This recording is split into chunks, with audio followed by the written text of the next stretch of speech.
有可能是铁力匿名把丁天的血衣寄给公安的。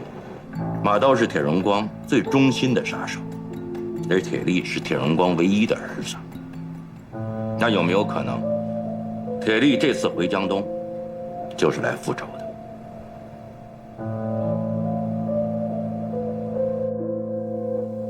小梦，听我一句劝，赶紧离开这里，继续留下来太危险了。我还没有查到幕后这个人，不能走。我有预感，我很快就能接近蓝和培身后的那个人，剩下来的事就交给我来做，好吗？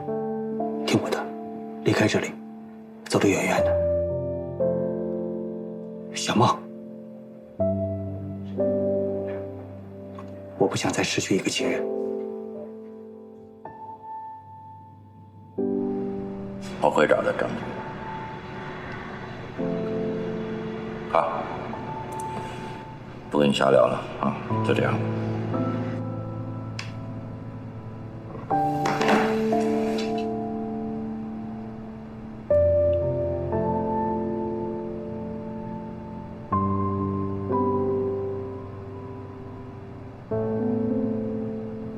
你们做的都很好，这一点大家都心知肚明。要再抽70%，我们这不都白干了吗？邱总啊，邱总，一定要冷静，要有远见呐。你们该不会想合伙替我出局吧？你想多了，所有的协议、项目都在你手里啊。我们现在急需资金。金矿开采完了以后，少不了你们的好处，总得给我个保障吧。躲过这段时间，我们要钱有钱，还会亏待你们吗？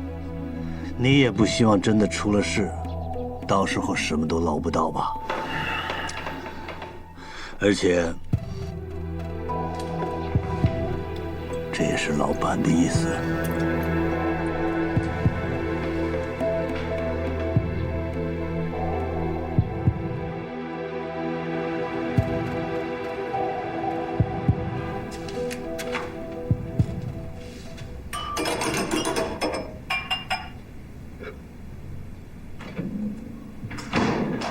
恭喜啊！世华的投资额突破10个亿了，真是不简单。你可以松口气了。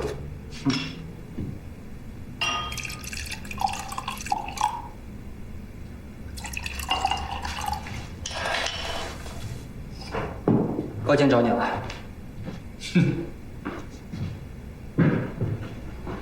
对，问你什么呀？你应该先问我，我知道些什么。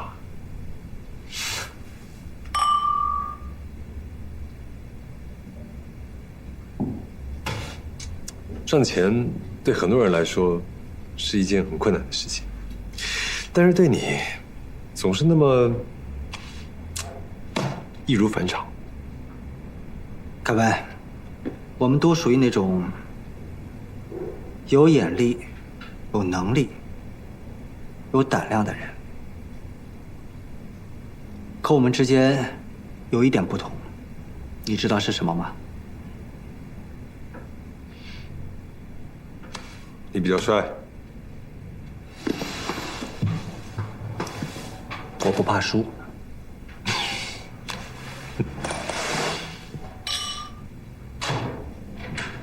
哟，邓大律师也在呀！哎，今天呀是值得庆祝的日子，我们一起干一杯啊！我拿杯子。不好意思，我先接个电话，你们喝。嗯，好。来，副总，好。喂。对，之前不是说的吗？那3只能源股全部买进。啊。要输几遍？用我现在所有的收益买那3只能源股，这样清楚了吗？啊。张警官，张警官，知道不能进去。张警官，我回头打给你。张警官，您不能进去。不好意思啊，搅了2位的雅兴。我们这次来是因为世华公司的融资利润过高，而且规模巨大，所以请邱总跟我们回局里头协助调查，可以吗？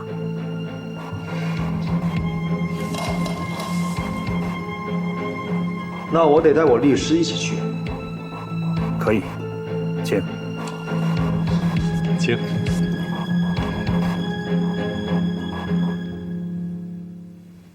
公安局盯上了邱炳森，他是树大招风，那现在怎么办？他应该能应付得了。王黑子查了没有？哦，查了。王黑子跟铁力应该没有什么交集，而且这也不是铁力自导自演的一出戏。他如果这么做的话，他为什么只雇3、5个投资人来闹事呢？他是采取了平息事态的方法，这应该是很有头脑的。这比起邱炳森来，他是更懂得维护世华的利益。小心无大错呀。我明白。就这样吧。好。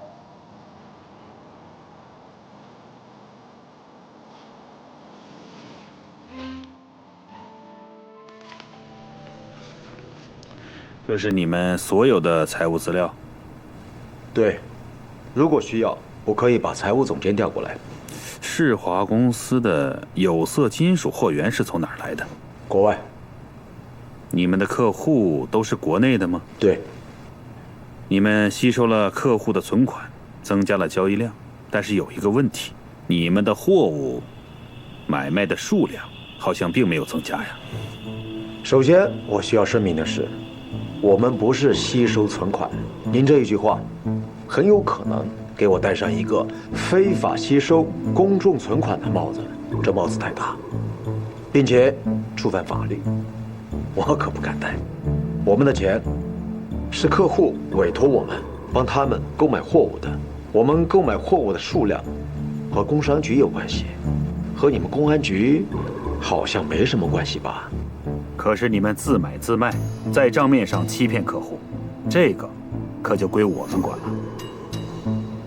听说了吗？世华深圳的代销公司被经侦查了，不是听说要在港股上市吗？你没听网上的消息啊？这财经天眼、网贷宝、和讯全部都在传，在传什么呀？说我们涉嫌非法集资。我的客户听到了，全都说要赎回。你也知道，这哪是说赎回就能赎回的呀？我的天哪！我让我妈也投了，这要是真的，我妈岂不是要跳楼？希望不是真的，怎么会这样啊？如果有真实的交易量，有真实的买家，那你们这个模式的问题不大。可问题的关键是你没有真实的买家，所以你的货物也就根本没有卖出去啊。换句话说，你是用新投资人的钱还给旧投资人。我们用专业的名词来概括这种商业模式，叫做庞氏骗局。张警官，您说话需要证据，否则我可以告你诽谤。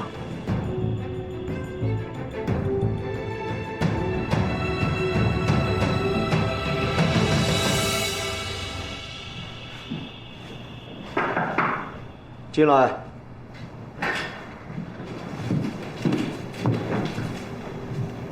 董事长，您没事吧？坐吧。这年头啊，还是低调一点好。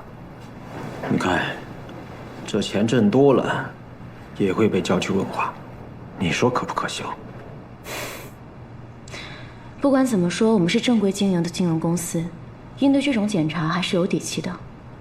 不过，我有个建议想跟您交流一下。先前的退资事件惊动了公安局，虽然经过化解挽回了公司的损失，但是还是在一定程度上影响了公司的声誉。您跟公安局领导走的时候，一些媒体得到了消息，我已经极力跟他们解释过了，这只是个误会。可是还是有一些媒体把这件事情披露了出去，所以我想请示一下，是不是应该做一次危机公关？危机公关？不需要。就算要搞危机公关，针对公检、经侦这方面的这些事，你干不了。行，我知道了。那董事长您休息，我先出去了。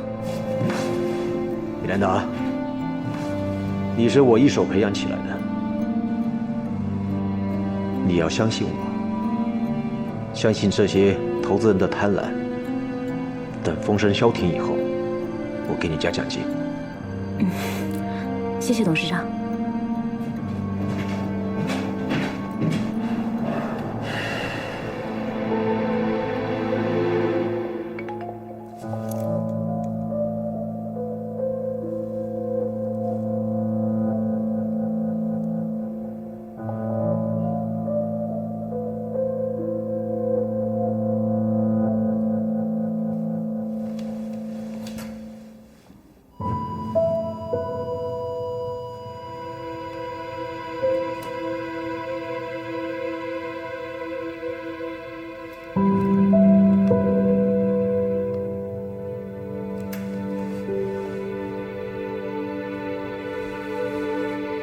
米兰达，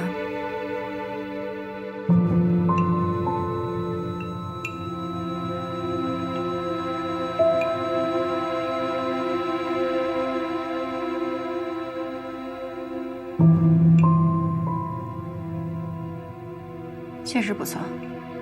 这里是江东唯一一家有马来西亚霹雳州白咖啡的地方。我是说你，确实挺不错的。谢谢。怎么你听到从情敌口中的赞扬，反而不欣喜呢？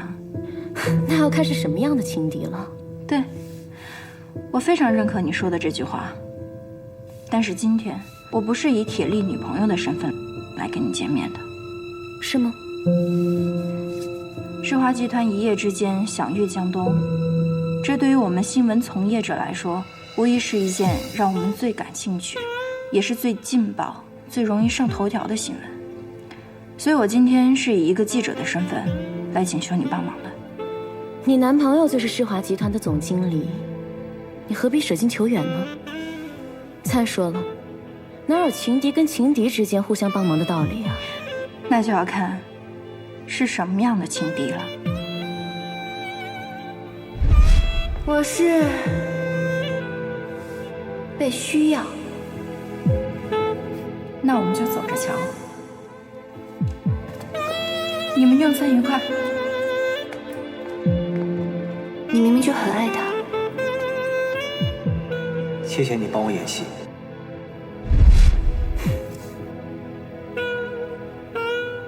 而家采访铁力呢，有作秀的嫌疑，这也不符合我新闻工作者的职业要求。至于情敌，你愿不愿意帮我，就要看我们俩的立场是否一致。好，我倒想听听看。我算了一笔账，世华公司最近最大力宣传的项目，收益率20%，融资10个亿，这么高的收益率，怎么完成投资回报？调查邱炳森，就是为了惊动他幕后的人。既然是放水养鱼，就应该让鱼在水里先动起来。这个案子和铁荣光的案子不一样，铁荣光出事，是因为对手想把所有的线索掐断，把所有的证据消解于无形，而这次是因为利益，没有人愿意把唾手而得的利益丢出去。所以他只要行动，就一定能拔出萝卜带出泥。金融项目的运作不是简单的加减乘除，我想叶小姐这样算，未免有点太简单了吧？但是所有参与世华集团投资的普通百姓，都是按照这样最简单的公式来计算的。你刚说金融运作不是简单的加减乘除，那是不是我可以间接的理解成，你是在变相的说，这笔投资回报无法得到实现，是吗？你是想知道多大的利益，才能让我们的对手铤而走险，是吗？麦道夫的投资基金生意你知道吗？我了解了一点，他最大的原则就是所有返还给投资者的收益都来源于越来越多加入的投资者。2009年3月，这个麦道夫因为证券欺诈、洗钱等11项罪名被指控并认罪，而且他的欺诈金额已经高达650亿美金。对，是个倒金字塔的游戏。所有人所谓的高额回报，其实都来自自己和其他顾客的本金，上百亿，甚至上千亿。这是个深不见底的黑洞啊！所以啊，世华幕后的操纵者不可能这么轻易收手。但是啊，一旦有顾客提出要赎回本金，那这个诈骗游戏就结束，用不了多久，世华就会崩盘。这么大的问题，难道大家都看不出来吗？还抢着去投资？追逐利益是人的本能。那我们下面该怎么办？米兰达，其实不用我多说什么，我想你应该清楚。你兜兜转转到底想说什么？我想说，你作为世华集团的高管，世华集团融资项目盈利的本质是什么？你比我清楚，而且这笔账无论是多么复杂，你都能算明白。但是我刚刚问你的问题，你并没有直接、果断、正面的回答我，这就说明其中一定存在问题，对吗？投资都是有风险的，投资的本质就是风险。我知道，你是一个普通家庭出身的女孩，凭借自己的努力走到现在，你这么辛苦，就是为了让家人过上更好的生活，不是吗？但是这个美好的愿望要以伤害更多的家庭为代价，你不觉得会违背自己的初心吗？最可笑的是，我们在诱惑中堕落，成为我们最瞧不起的那种人。米兰达，我劝你重新开始吧，选择一条善良的路，难道不好吗？我麻烦你搞清楚，世华集团的总经理是你男朋友，但他不知道自己已经进入了一个骗局。铁力一旦出现了问题，如果那样的话，我们俩都会失去爱他的权利。可不可以直接说明你的来意？告诉我世华集团的真相，我有立场，更有力量，将这个真相公之于众，为了百姓，也为了能让铁力脱身。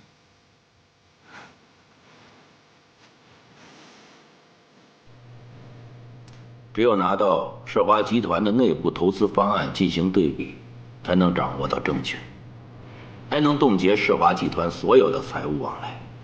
可是，内部的财务往来是世华集团的机密，不可能轻而易举的拿到。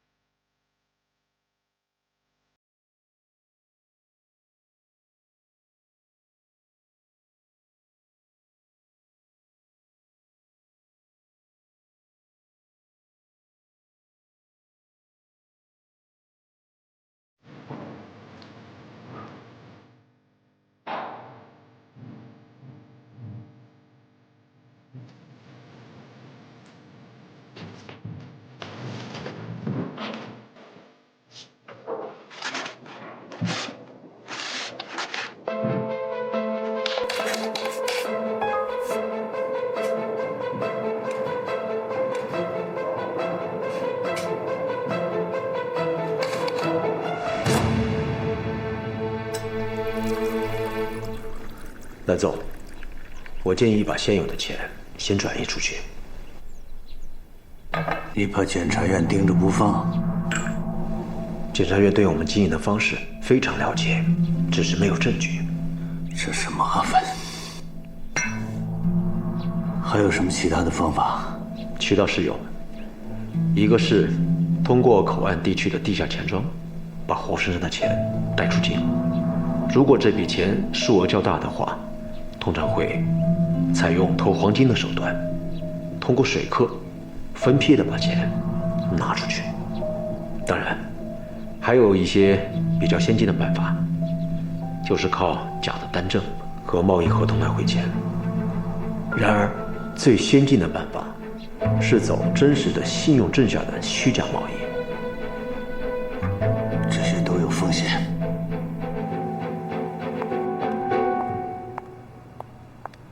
来了。我已经帮你点好了白咖啡。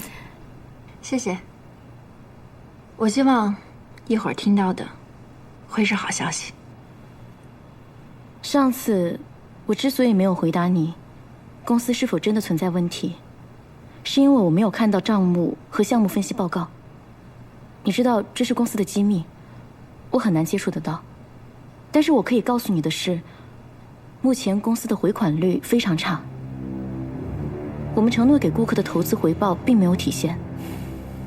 我粗略地算了一下，公司目前的亏损大概1个亿左右。那铁力知道这件事吗？你先别着急，听我说完。还有一种叫两头资金池，也叫好玩呐。说白了，就是钱并没有真的在境外流动，只要你把钱给我，你就会在境外的资金池里得到相应的外汇。还是不够稳妥，我需要情势才能确定。情势。一个阶段的盈利与亏损，不能体现这个公司是否真的有问题。事情的真相到底是什么？我可以告诉你世华的经营模式。世华集团最初向投资者承诺的是20%的利润，第一批投资者的利润来自于新的投资者。目前账面上之所以是亏损了1个亿，是因为新的投资者越来越少，而快速盈利的资金已经回报给先期客户。这难道就是传说中的庞氏骗局？我建议你从投资人群入手，披露这件事。蓝总，你不是想分成吗？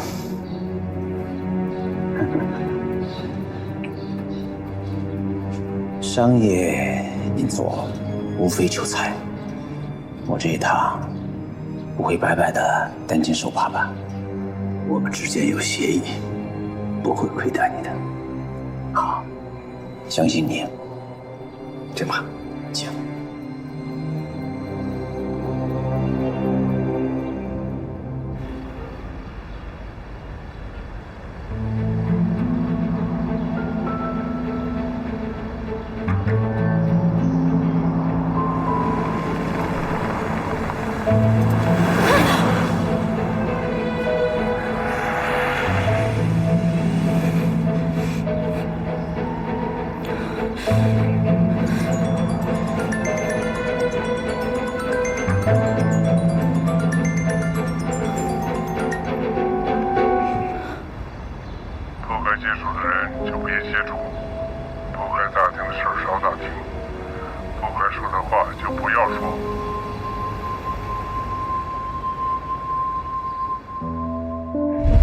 为什么频繁的和那个女记者来往？他误会了我跟铁总的关系，我已经跟他解释很多次了。你最好别和铁力弄出一个假戏真做的事情来，记住了，别给自己找麻烦。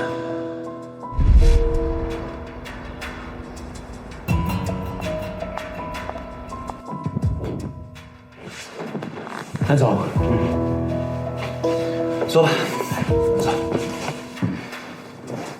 蓝总，下一步该怎么办？我是这样考虑的：任何转移资金的方式都是有风险的。我们还按老规矩办，把10亿资金的70%打入香港的账户，剩下的30%留在公司做备用资金。等风平浪静之后，你和铁力每人1个亿。谢蓝总。那我先走了。好的。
这董事长出去了，你在这儿干嘛呢？送资料，不可以吗？可以，当然可以。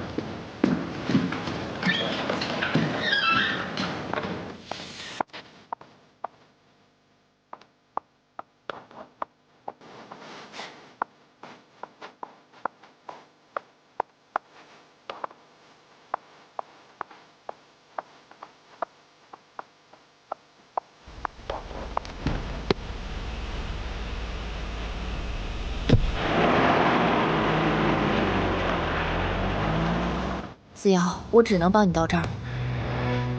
不管怎样，谢谢你，米兰达。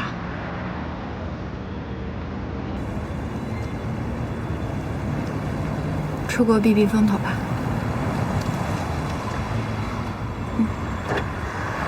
一路小心，后会有期。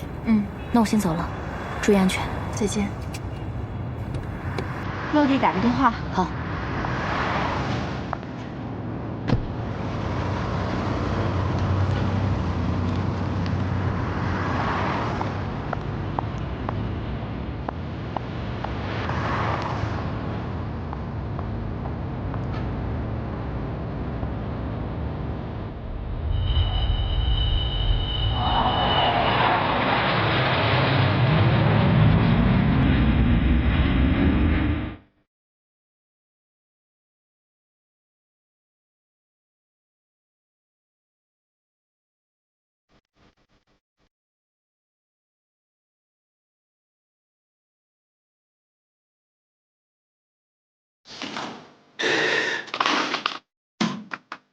救命死你个废物！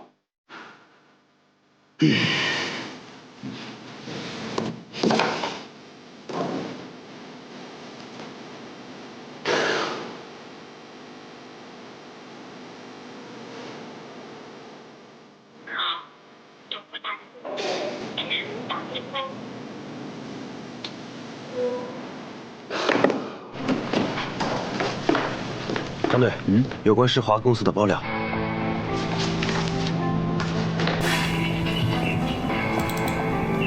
看，马上下载，先爆料，迫于压力，再删除的可能性很大。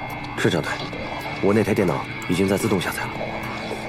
7亿资金流向香港及境外公司。张队，你说这么些钱在这些公司里转来转去，像一个迷宫一样，我们还摸不着头呢。最主要的是，我们掌握不了一手数据。哎，你看现在网上都爆出来了，世华公司会不会说这种证据是恶意伪造的？再难我们也要查，准备立案吧。是，张队。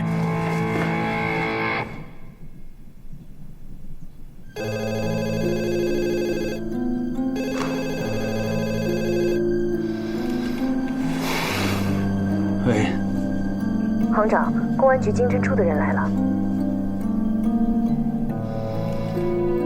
就说我出差了，过几天回来。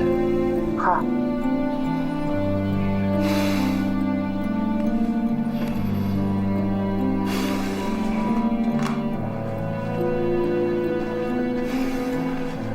回来了。签字。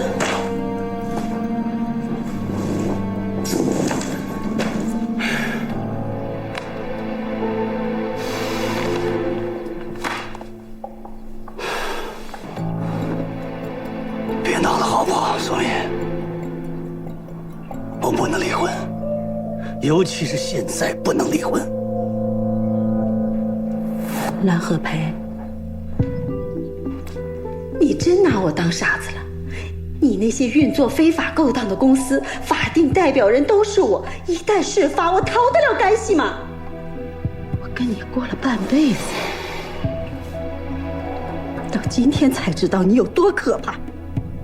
在你心里，你一直都拿我当你的替罪羊。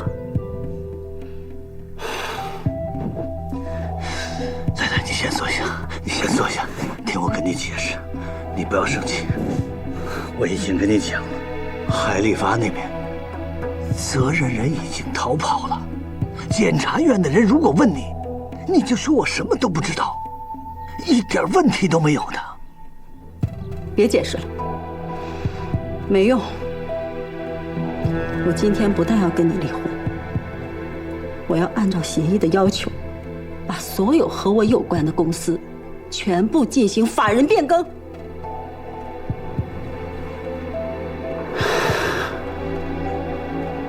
一点活路都不给我留。蓝和培，你给我留过活路吗？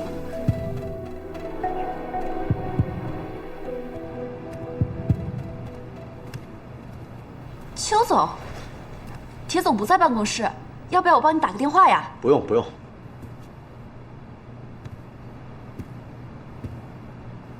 坐。哎，世华最近多事之秋，你辛苦了。您客气了。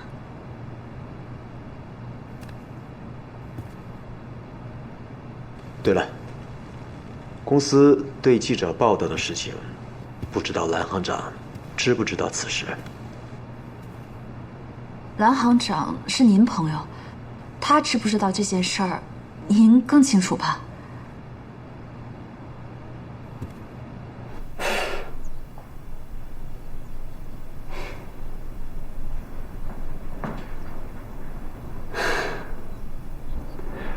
宋林，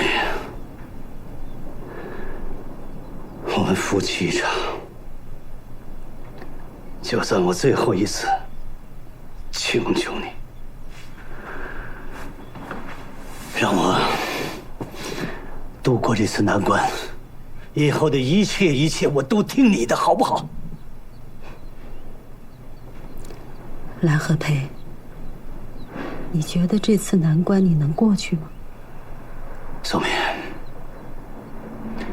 你不要忘了，现在的证据是直接指向你的，不是我蓝和培。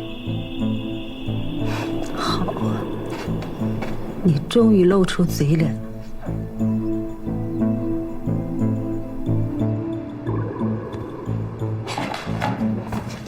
那也比不上你这个枕边人更了解蓝行长对此事的态度。董事长，我觉得，与其你从我这里打探这些没有用的消息，不如想想怎么把关于世华的舆论给化解掉。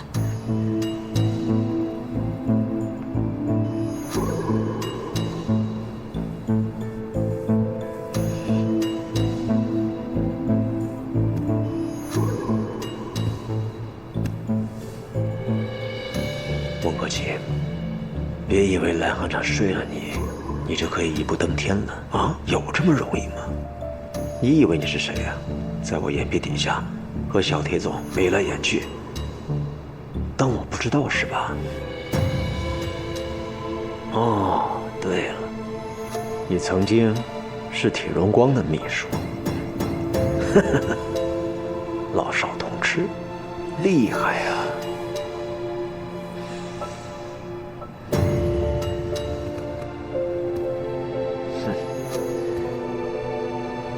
改天请你吃饭。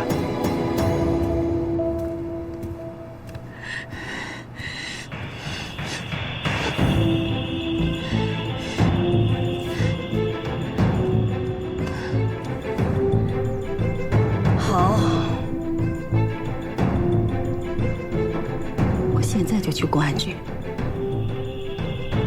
把你的丑事一件一件说出来，我看他们信不信。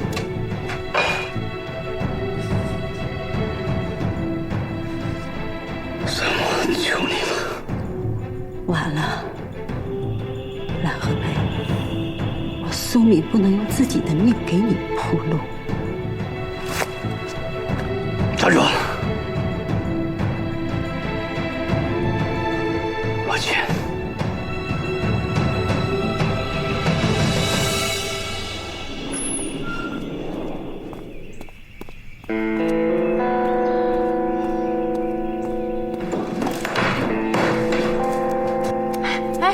什么意思啊，铁力？你听我说，赶快离开世华，世华真的有问题。你以为这样做很英雄是吗？这样只会加快他们藏匿转移资金，那些投资人钱怎么办？你想过没有？什么意思？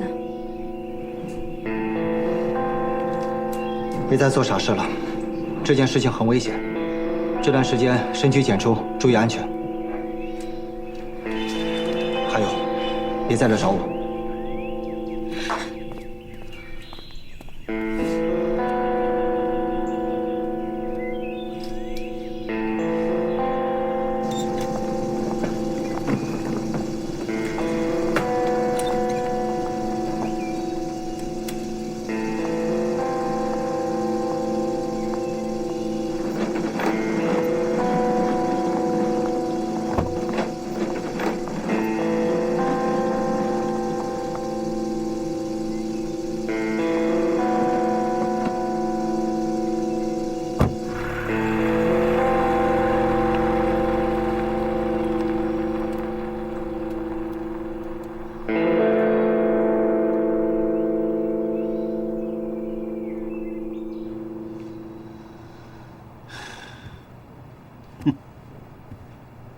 我希望你给我一个解释。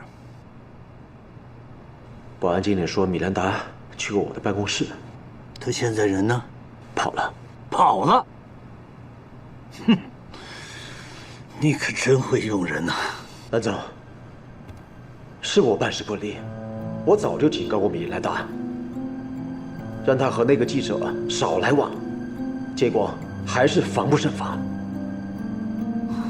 公安方面已经有所行动，说明米兰达窃取的资料还在媒体手上，我怕事情会进一步发酵。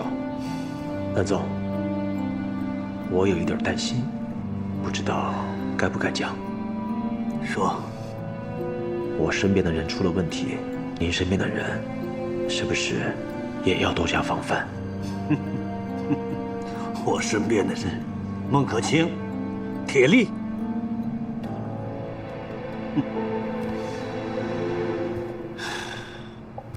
蓝总，据我所知，孟可卿对铁力言听计从，非常的……出去。蓝总，出去。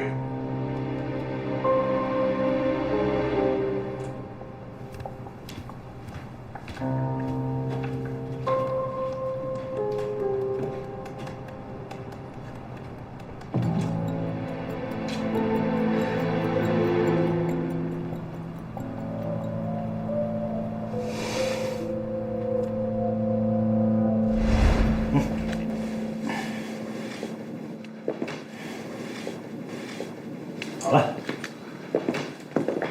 跟朋友吃个饭，一会儿就回来。等你回来。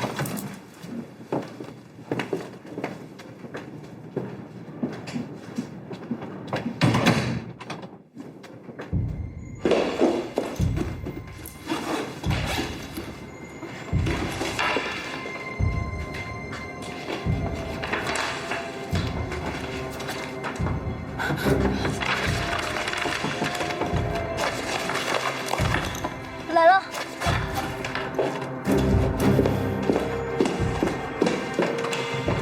哎呀，看我这记性，忘带文件包了。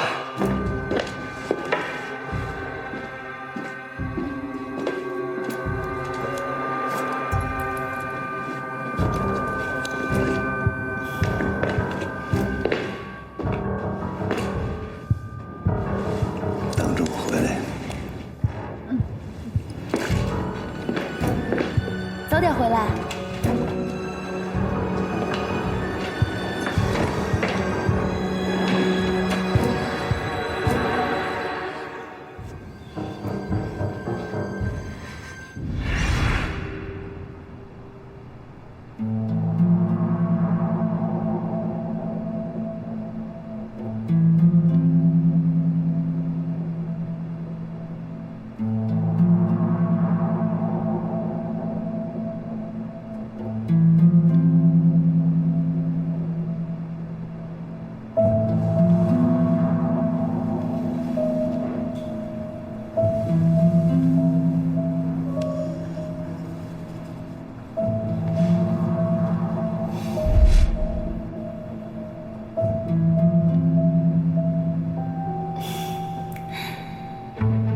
这是要给我预测未来呀！今天是你生日，你忘了吗？真忘了。我这个年龄了，还过什么生日呢？跟我一起也不喜欢吗？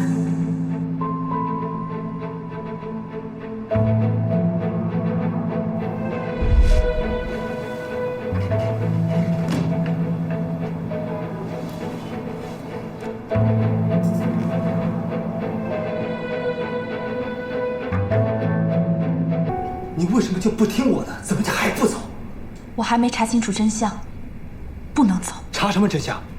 我不是跟你说了吗？后面的事情交给我来做，你留下来只会给我添麻烦，知道吗？小铁总，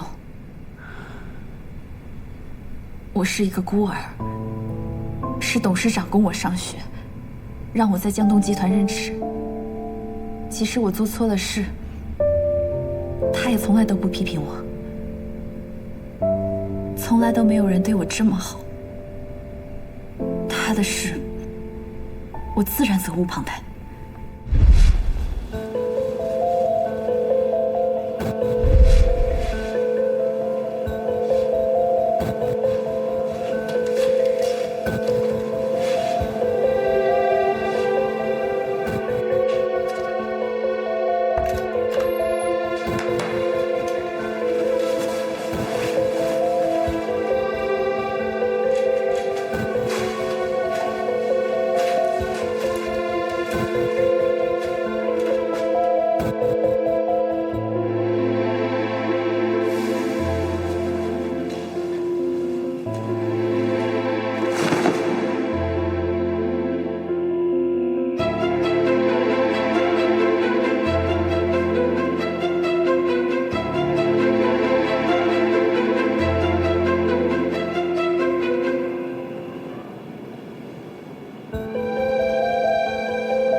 来了，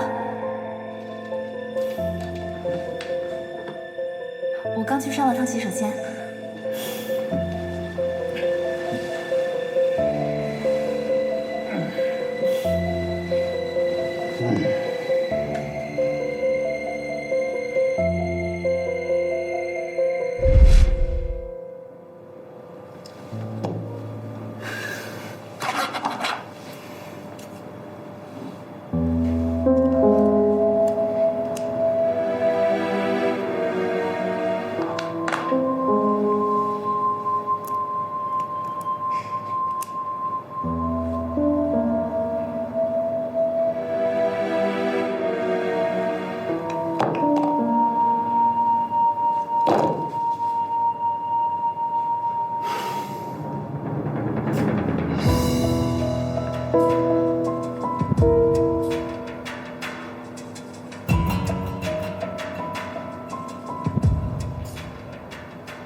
喂，我在8号会所，马上过来。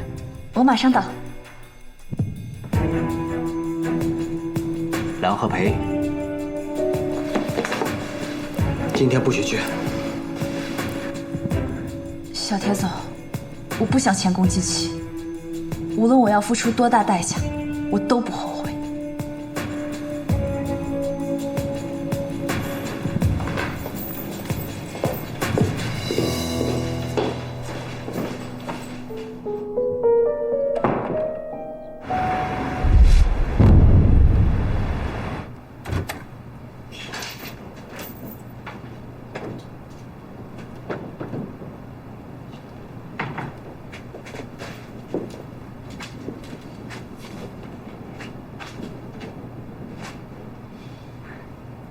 怎么了？坐吧。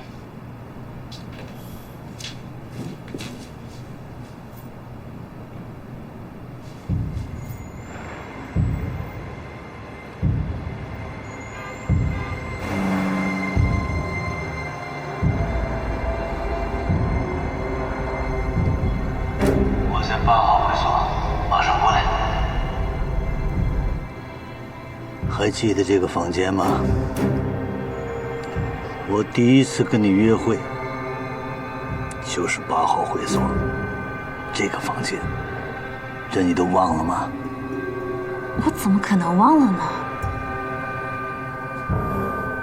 平心而论，我对你不错吧？嗯？是。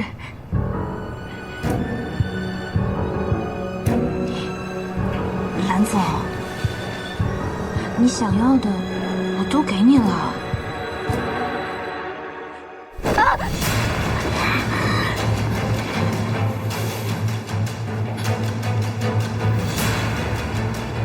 为什么在我办公室安窃听器？你想干什么？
听我解释，我不是故意的，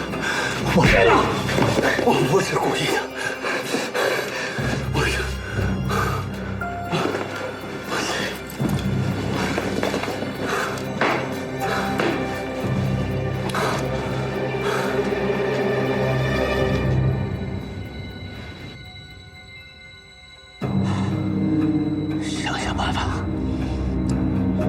想想办法，铁力，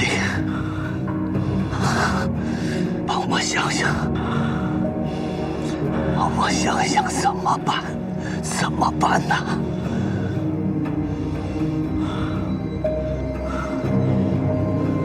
杀人，你要偿命！你可得救救我！你少来！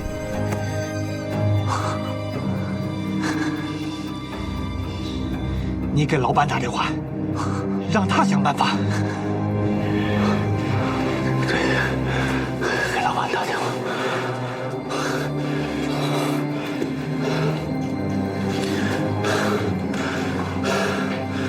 喂，老板，出事了，出大事了！我杀人了，杀了一个女秘书，叫孟可清。混蛋！都什么时候了，给我惹这么大的乱子！我是没办法呀，他掌握了我们的商业机密呀。张老板，老板，你快出！祸水东引，嫁祸邱炳森。喂，老板怎么说？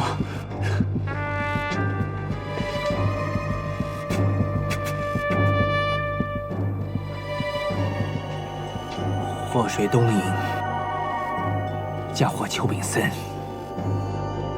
祸水东引，嫁祸邱炳森。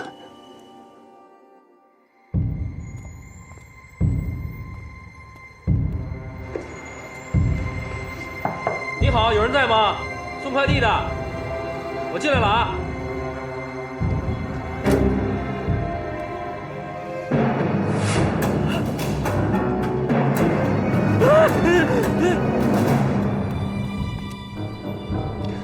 这几天的工作有什么进展？都汇报一下。好，马队，我这边在处理幸福街那个入室盗窃案。锁定犯罪嫌疑人了吗？已经锁定，是个惯犯。老翟呢？我们今早接到报案，一个女人死在自己家里了。死者什么身份？世华集团员工，叫孟可清。现场什么情况？死者是被钝器击打头部致死，头部有伤，法医已完成解剖，具体的报告已经出来了。世华集团的员工吗？是个部门经理，总经理助理。铁力的助理。犯罪嫌疑人有目标了吗？经过我们排查，发现了一个人，曾经在死者死亡时间的前后进入过死者的房间，非常可疑。什么人？世华集团的老板邱炳森。传唤了。人已经到这儿了。马上提审。马队，我是被骗了，我什么都没做，马队，我真的什么都没做。别激动，别激动啊！我们不会冤枉好人，也不会放过坏人。把你知道的原原本本的告诉我。我没有。案发当天，你是不是去过孟可清家里？我是去过。你去干什么？昨晚我喝了很多酒，喝得晕晕乎乎的。突然接到一个短信，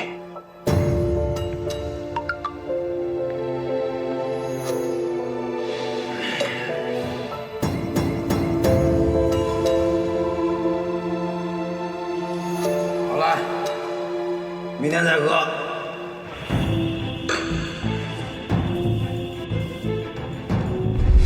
他让我去他家里面找他。那昨天晚上，你到了他家之后，发生了什么？昨天晚上，我到了他家以后，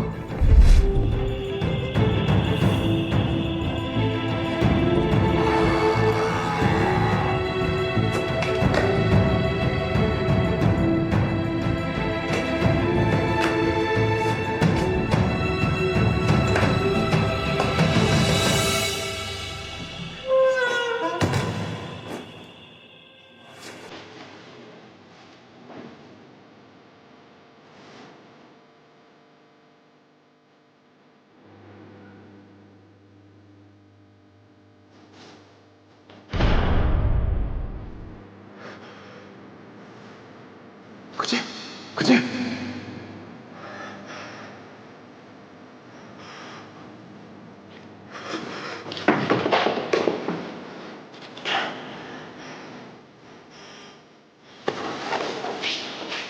我真的什么都没做，我是被冤枉的，马队。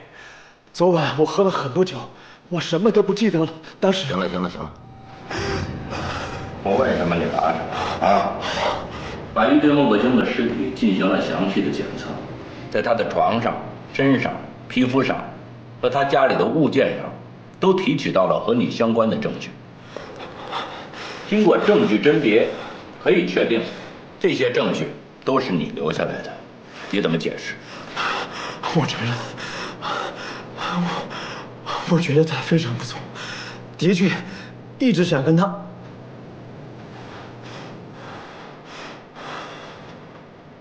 你之前有没有对他表示过好感？有，但是他一直在回避。那就是说，他从来没有想过跟你亲近的举动。是，那你凭什么认定案发当天他想跟你发生关系啊？昨天我真的喝多，喝大，我什么都不记得了。但我真的没事的。马队，你要相信我，我什么都记不住了。马队，马队。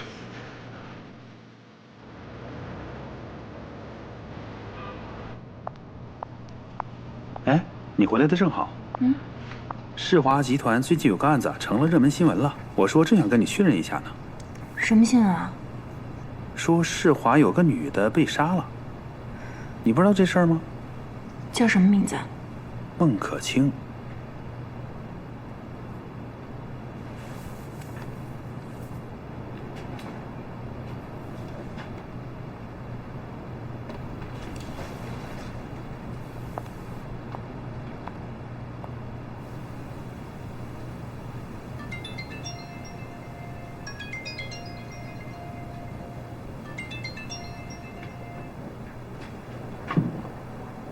喂，喂，田丽，是我。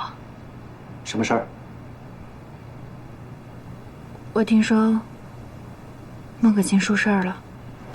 你听到什么就是什么。那跟世华有关吗？你听我说，我还是希望你能够尽快离开世华。不劳你费心。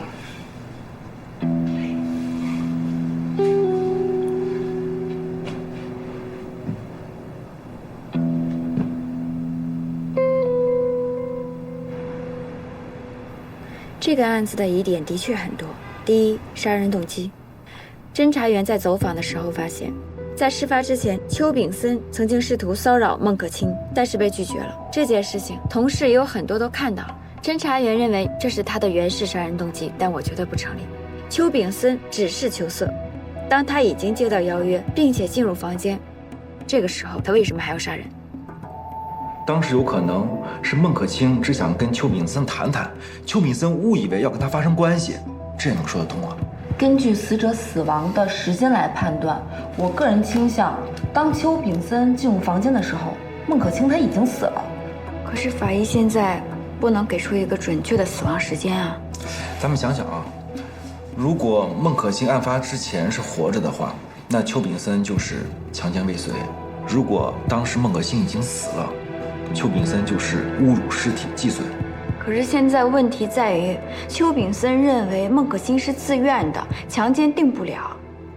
我觉得你这个思路有点问题。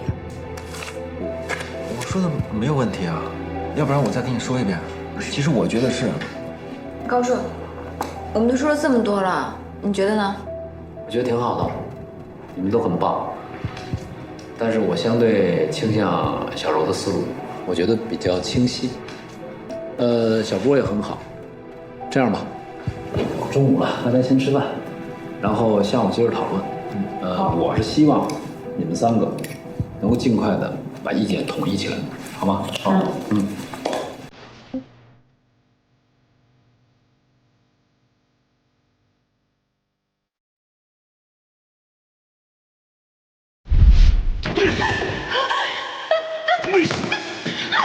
为什么要这么做？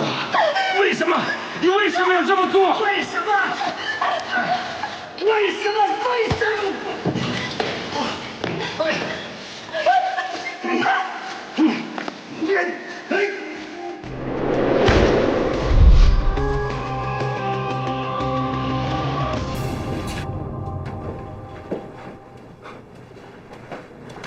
蓝行长盛情邀约，不是很荣幸。坐吧。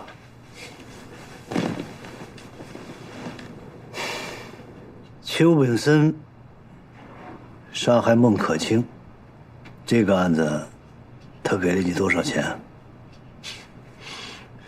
行长快人快语，上来就直奔主题。老实说，100万，无罪辩护。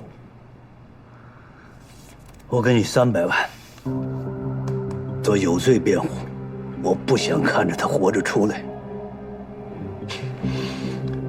法律不是谈价格、做生意，干扰司法程序的事儿，我不能做。邓律师，我听说你的股票赔了不少啊，这对你有用，你需要的。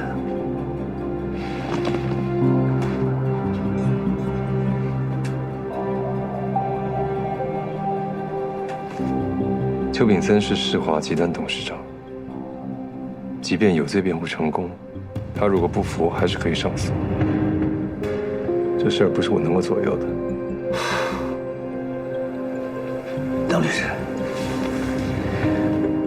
我不瞒你说，孟可卿是我的人，他不能这么不明不白的死，杀人偿命。邱炳森必须要付出代价，他必须要死。钱不够的话，尽管开口，这只算定金。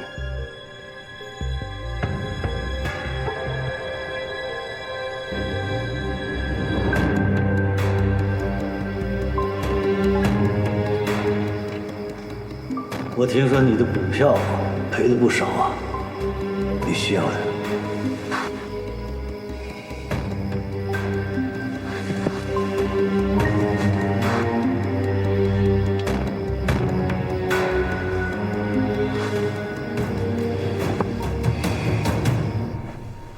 喂，凯白，什么事儿？你能不能告诉我，世华集团到底怎么回事？邱炳森到底怎么回事？什么怎么回事？我不知道啊。你是世华的总经理，你不知道？凯文，你是不是遇到什么麻烦了？安和培要求我做有罪辩护，你答应了？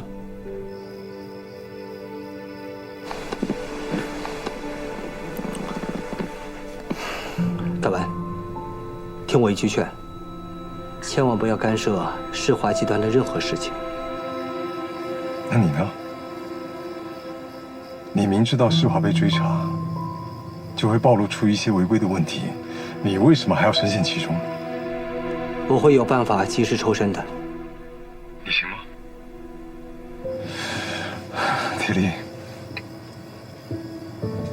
听我一句劝，离开世华，远离江东的是非。谢谢你，凯文。这么长时间以来，我唯一一次感受到朋友的关心。谢谢。你不打算接受我的建议是吗？你不是也没接受我的建议吗？我是律师，我得做我能做的事情。本来还想去找你喝杯酒，看看吧。有缘分的话，我去找你。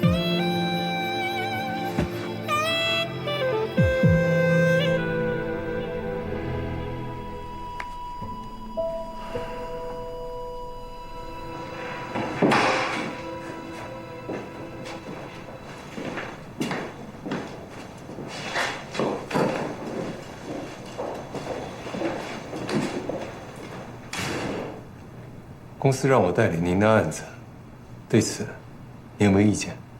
没有。你把当天的情况再跟我说一遍。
特别黑，于是我就上了床。但上床以后，我发现满床都是血。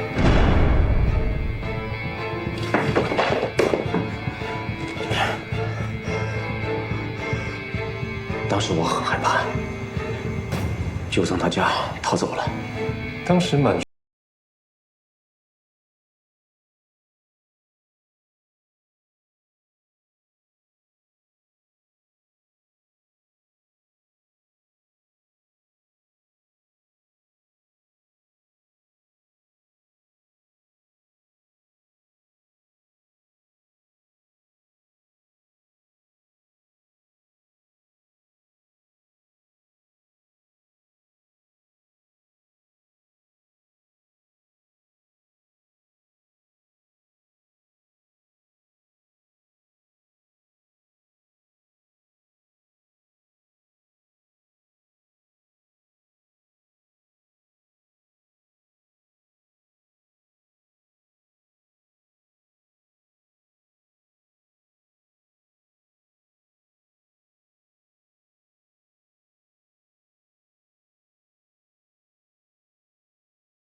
回头呢，再把这些细节再注意一下，好吧？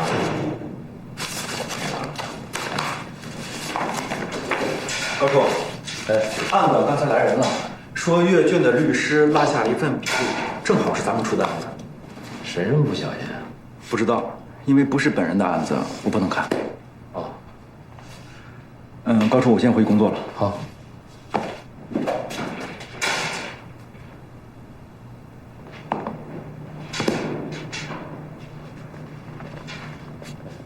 你不看吗？你说这要是在我们这办案的律师会见犯罪嫌疑人的笔录，我们能看吗？能看啊，他现在不是封检物，而是遗失物。如果我们不看，怎么知道是谁遗失在这儿的？也对呀。这个案子不是小郭办的，应该是我办的。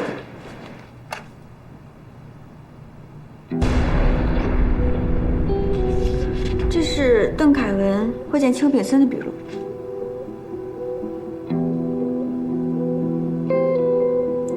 邱炳森说：“孟可卿是我杀的。”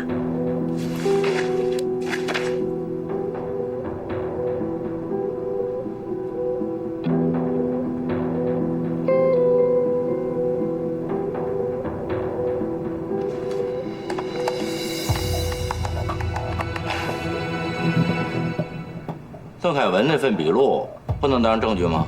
可是这份笔录并没有嫌疑人的签字啊。律师会见嫌疑人，笔录不用嫌疑人签字啊。那既然这样，邓凯文为什么要记这些？柯姐，你太疑神疑鬼了吧？邓凯文记口供很正常啊。我只是觉得这事儿有点怪。我觉得我们应该召开一次不起诉听证会。有利于我们准确判断。行，那我通知张道华啊，尽快。好，小陈。哎，老马。哎，老华。哎，坐。这位邱炳森的事儿来的。他现在可是热门人物，你们查的孟可卿被杀的案子，他的嫌疑是最大的。我们刚从新闻上获知，世华公司一部分内部账目泄露的消息。经过核实，这些资料都是属实的。世华的内部资料是怎么泄露的？应该是内部人士所为。我问过报道这件事情的记者，他说有人给了他一组数据，我们通过这组数据从银行查到，转移出去的资金是从邱炳森的个人账上转出去的。报道记者？叶子瑶吧？对，你认识他？当然认识。我们会把案子尽快移交给检察院。高健他们会为邱炳森开一个不起诉听证会。不起诉听证会？对，我觉得邱炳森的案子会越查越深。你做好准备，再次提审邱炳森吧。犯罪嫌疑人邱炳森从来没有做过有罪供述，其辩解具有合理性，因此我们认为现有证据只能证明邱炳森接触过孟可卿，不能证明其有杀害孟可卿的行为。这是我们检察机关拟对邱炳森存疑不起诉的主要原因。可是，邱炳森的辩护律师邓凯文遗落在检察机关的口供笔录上，清楚地显示了邱炳森曾经向邓凯文承认过杀人的行为。邓律师，我什么时候说过杀人？杀人可是偿命。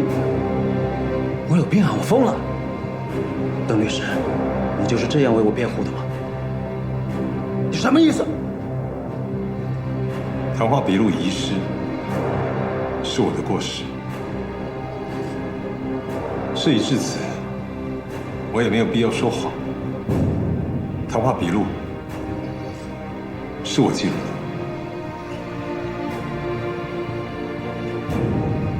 而且内容属实。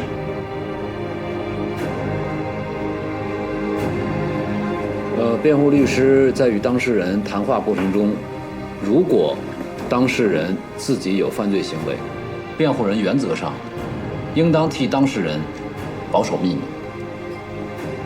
既然如此，那为什么邓律师要把这些内容记录在纸上，还那么不小心地弄丢它，而且丢在检察院？谈话笔录遗失是我作为律师的过错，与此次协商会的内容并无相关。好了，这个话题单论。现在我们有请人民监督员对邱炳森一案进行投票。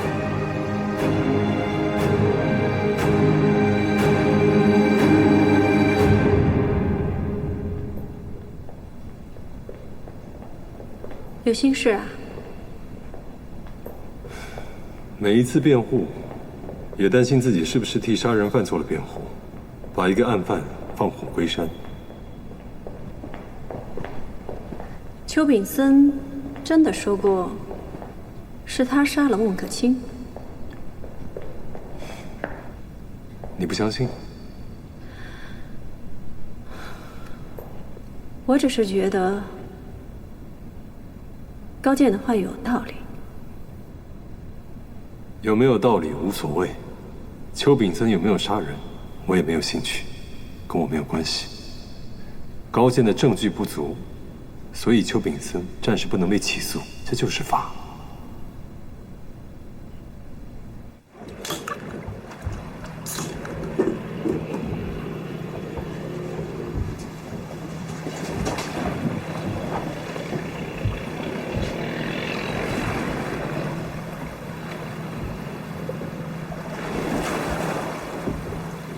丁力，我看你这几天总是心事重重的。孟可卿的死，怎么回事啊？小孟是为我们铁家而死。孟可卿不是被邱炳森杀的，这到底怎么回事啊？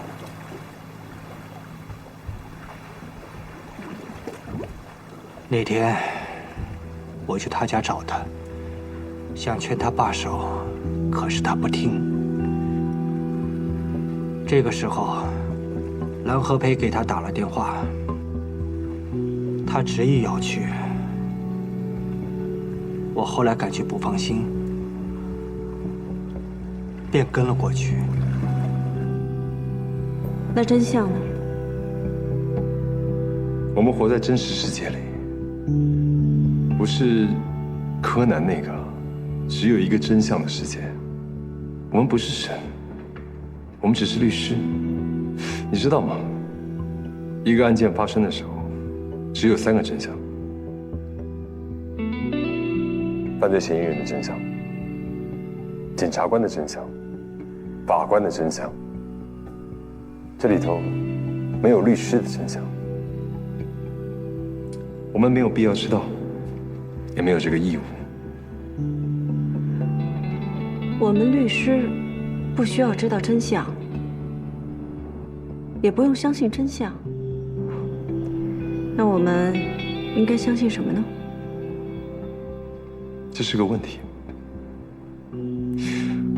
所以我一直在寻找这个问题的答案。那你找到答案了吗？这就是份工作。辩护只是工作。在案件中，我有自己中立的判断，不管多么可疑，不管多么可憎，我保持不带情感，这样子不去干扰犯罪嫌疑人，不干扰法官，也就不干扰我自己。我要做的只有一件事情，就是保证程序正义。那你做到了吗？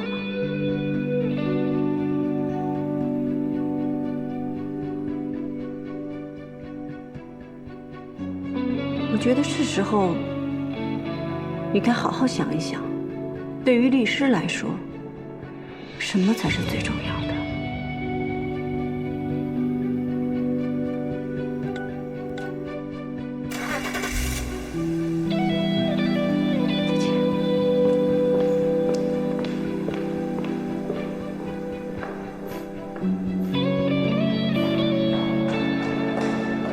邓律师，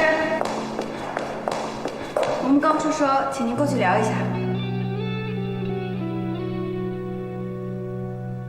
你可得救救我！你给老板打电话，让他想办法。对，给老板打电话。我是没办法呀，他掌握了我们的商业机密呀。老板，老板，你快出！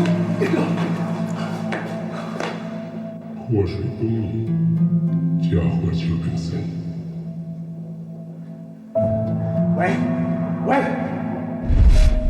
所以，你们就制造了假现场，嫁祸于邱炳森，是吧？小梦死了，这些混蛋都该现出原形，都该为小梦陪葬。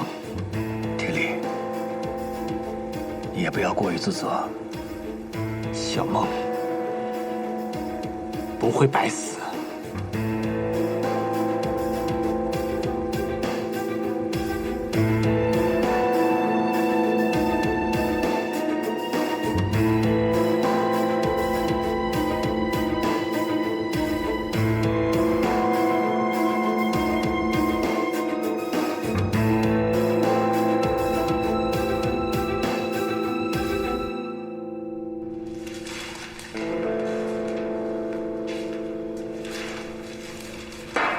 谢谢。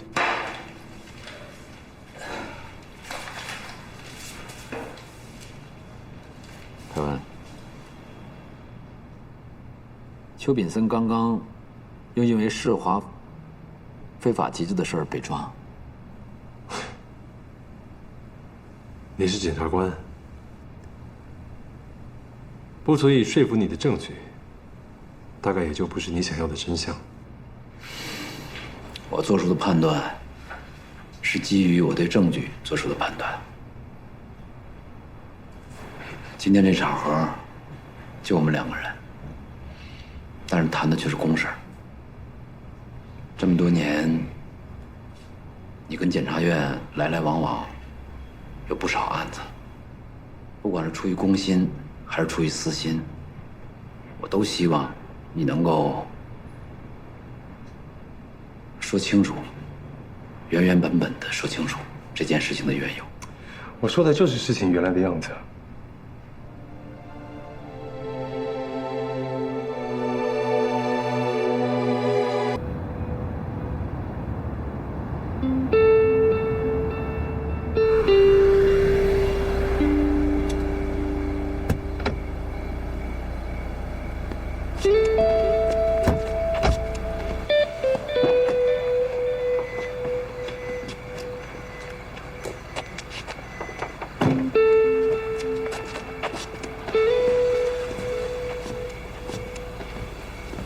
是邓律师吗？是。我是司法局工作人员，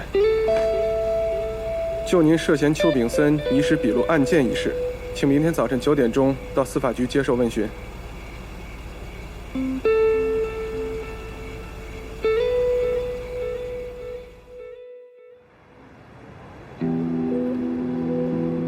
邱炳森，你涉嫌非法集资，现在我们对你进行拘留，你有什么要交代的？我看你们就是公报私仇，孟可卿被杀案的事，你们没有帮我扯进去，现在又想了一个非法集资的幌子。邱炳森，我劝你正视现实，没有充分的证据能把你叫到这儿来。非法集资的款项，你们怎么处理的？你们的问题都不知道。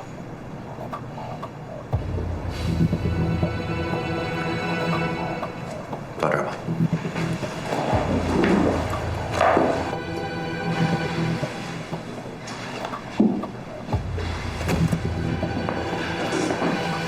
这家伙做了一块滚刀肉，什么都不说。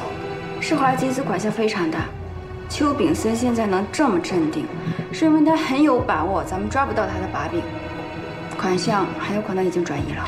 我们这2天查了他的账户，确实有大笔的资金流动。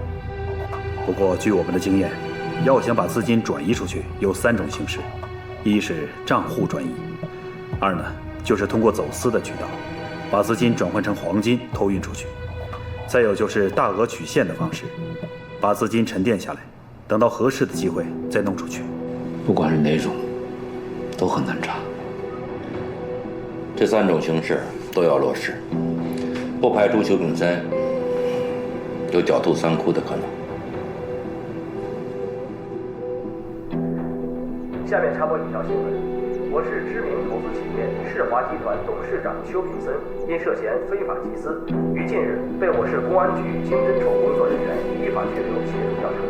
据悉，世华集团因涉嫌集资金额巨大，公安局已正式立案，检察院也已介入此案。啊！公安局立案，检察院介入。哎呀，麻烦了！哎呦，这。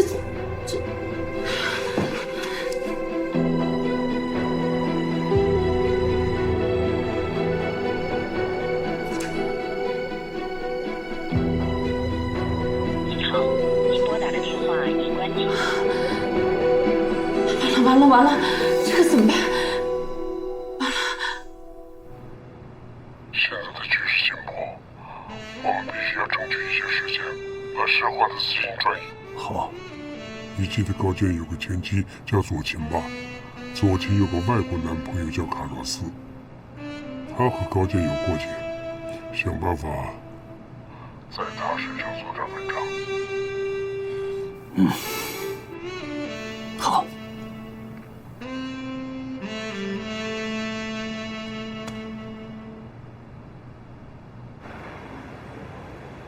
世华集团这个案子，咱们今天开个碰头会，和检察院的同志商量一下下一步怎么走。虽然抓了邱炳森，掀开了世华集团的盖子，可世华集团的钱去了哪儿了？这是个疑问。经侦同志那边的工作怎么样了？我们已经冻结了世华公司的账户，想搞一次突击搜查世华，争取拿到更多资金转移方面的线索。要尽快找到那批非法转移的资金，越快越好。马上突击搜查世华。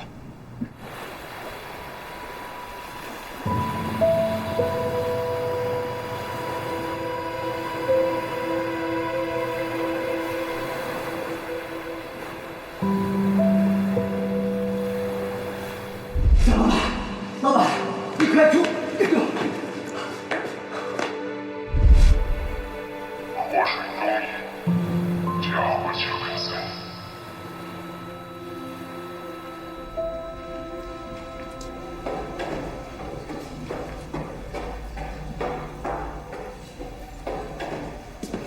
老马，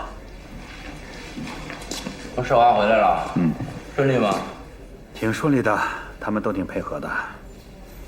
不像顺利的样儿，一点都不高兴。有一个新情况。什么情况？我们确实发现世华将非法集资所得转移，但有一个转移的账号，让我们感到意外。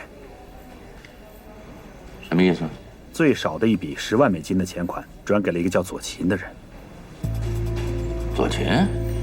对，我们查实就是高处的前妻左琴。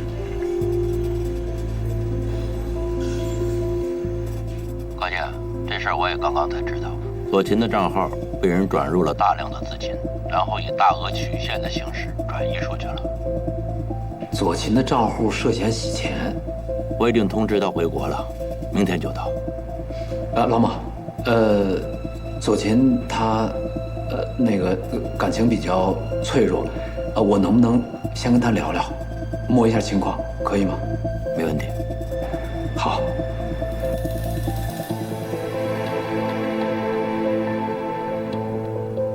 哎，各位叔叔阿姨，为什么要让我们在这里呀？有什么事可以到公安局？我去公安局干什么呀？我就找你。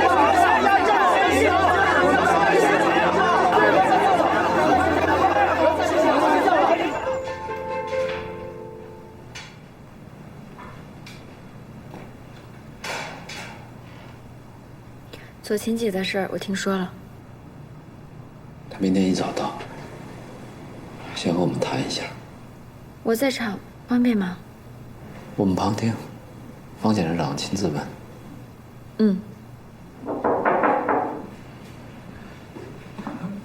高处，小柔，你妈来了，世华诈骗案受害者来上访，你妈也在。她来干什么？你自己去看看吧。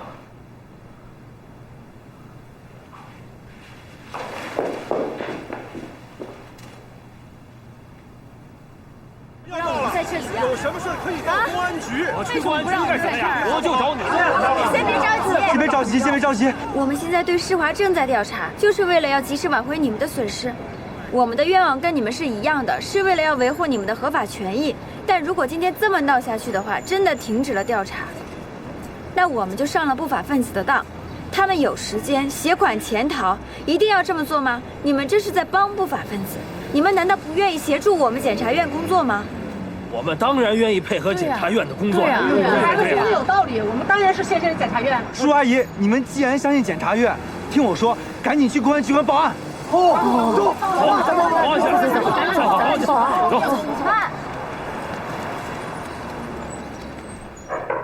进来。高处，怎么回事？我妈跟一群不明真相的受害者来闹事儿，想要回被世华骗走的钱。现在怎么样？我已经处理好了，他们答应全力配合，现在正要去公安局报案呢。好，知道了。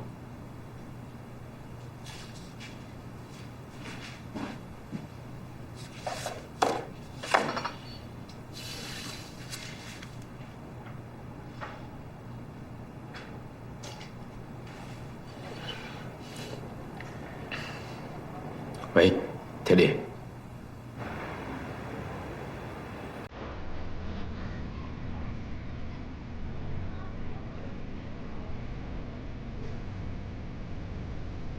把我约到这儿来，什么事儿啊？没什么，就是以朋友的身份约你出来聊聊。聊聊世华公司的事儿。那如果不是朋友的话，你是不是请我去检察院接受问询了？铁力，世华公司的问题很明显。你作为世华公司的总经理，我很希望你能跟我说点什么。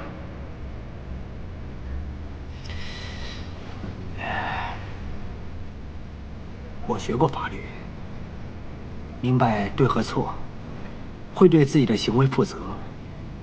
你今天约我来这儿，想帮你取得证据。说句实话，我是真心的想帮你，可惜我一无所知啊。我多希望你一无所知啊！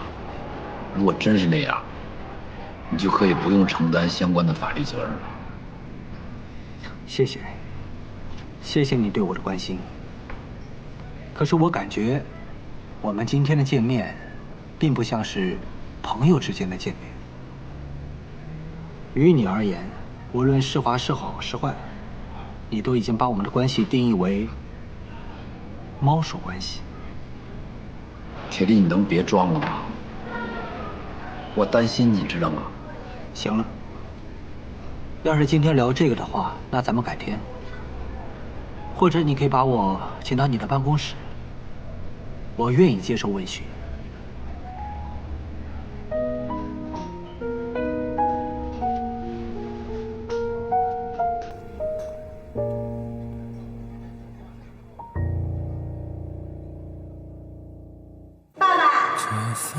铁力爸爸，你来了！哎，你现在是不是嫉妒我和双双的关系啊？啊？没听双双叫你铁力爸爸吗？多铁力俩字那差远了。看在铁力爸爸还给我输了血的份上，你以后能不能对我铁力爸爸好一点？他可是我最在乎的人。我想跟你说，从现在开始，在这个案子的审理结果出来之前，我们不能再见面了。你干什么？不关你们什么关系，他现在是检察官。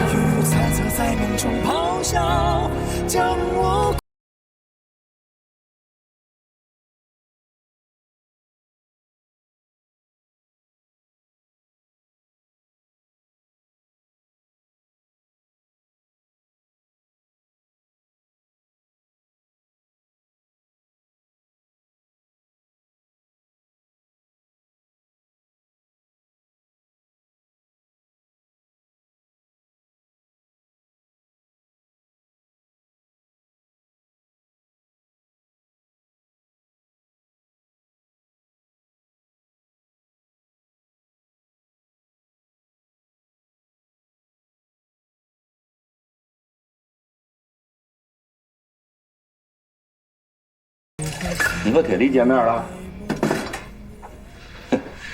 对牛弹琴，没收获吧？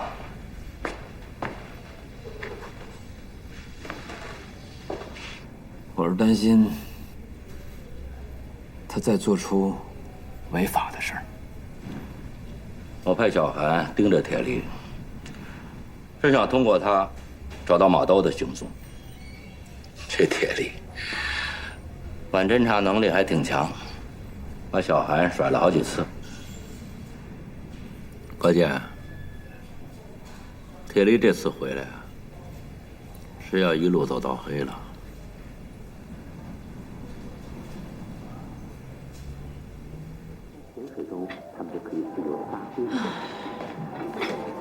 小柔，你回来啦！哎呦，坐。哎，怎么了？今天为什么去检察院啊？是不是有什么事儿？没有。妈，你忘了我是干什么的了？说吧，是不是你哪个姐妹买了世华，让你去探探底啊？哎呀，没有没有。哎，我看到你这手机里有一个人叫孟可清，你是怎么认识的？你这孩子，你怎么偷看我手机啊？真是！问你话呢，怎么认识的？你们俩什么关系？什么关系啊？就是朋友。妈，这人前2天被杀了。什么？他被杀了？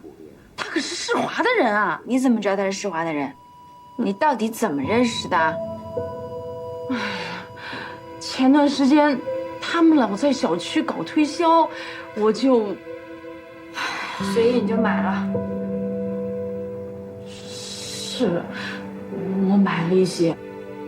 妈，你说你是不是财迷心窍了？你那么聪明的一个人，难道看不出来吗？那世华那就是非法集资啊！哎呀，我哪知道啊？他们说收益特别高，我哪知道他是非法集资啊？这可怎么办呢？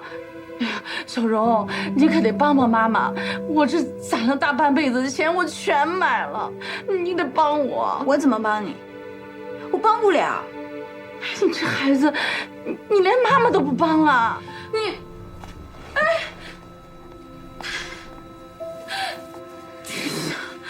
这可怎么办？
大嫂。什么大嫂？能不能别瞎说？她那是高处的前妻。我知道。高健，对不起。先别说了，把行李先放这儿，你坐。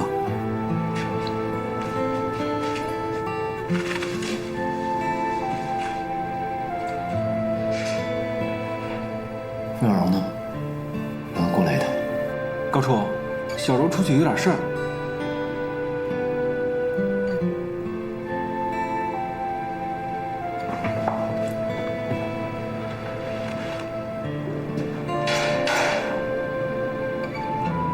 现在这种情况，我们之间的关系，我们俩不能单独聊。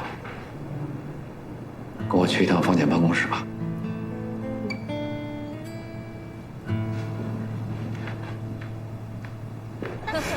这儿呢。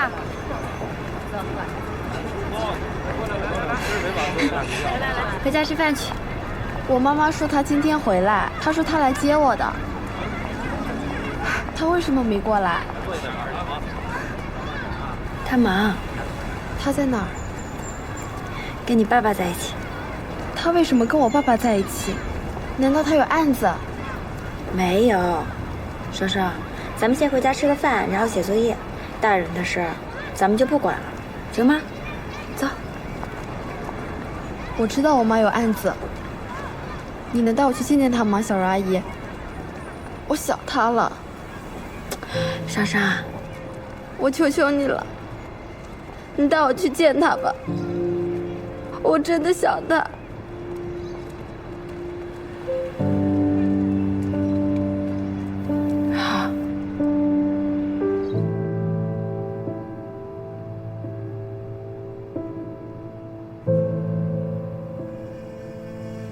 左群啊，这次叫你回来，配合公安经侦方面做哪些事情，你自己都知道吧？都知道了，主要是说清楚我资金账户的建立和流通情况。说实话，要不是经侦的同志告诉我，我还不知道我的账户很可能被坏人用来洗钱了。左群啊，作为长辈，我得批评你几句。你怎么能这么做呢？把自己的银行账户借给他人使用，你知道这中间存在着多大的风险吗？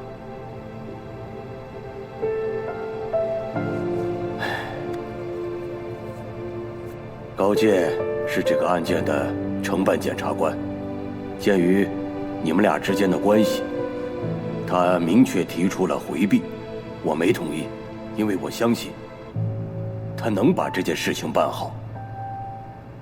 左乾，让高健帮着你把这件事情捋清楚，和公安经侦方面对接好。您看一下这个情况属实吗？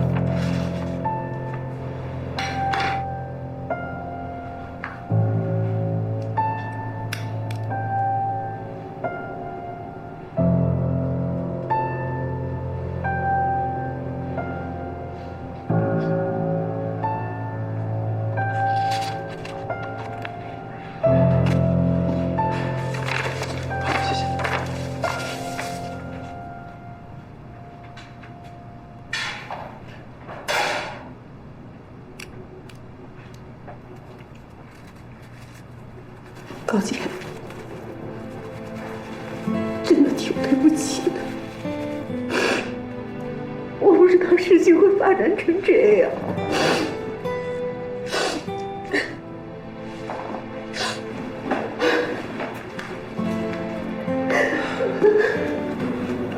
好了，别哭了，啊！高姐，我真的挺害怕的。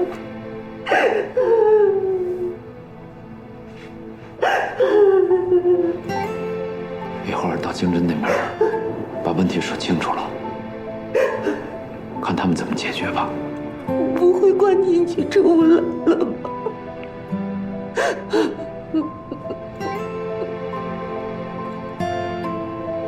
跑上来。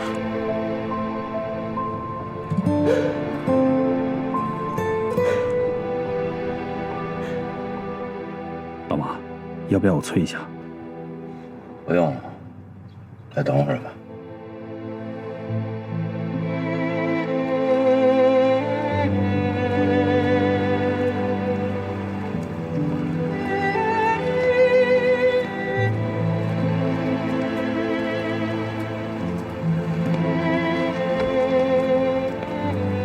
辛苦了。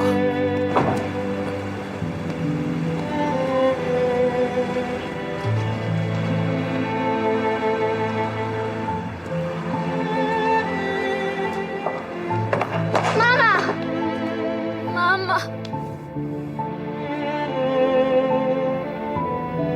妈妈，莎莎。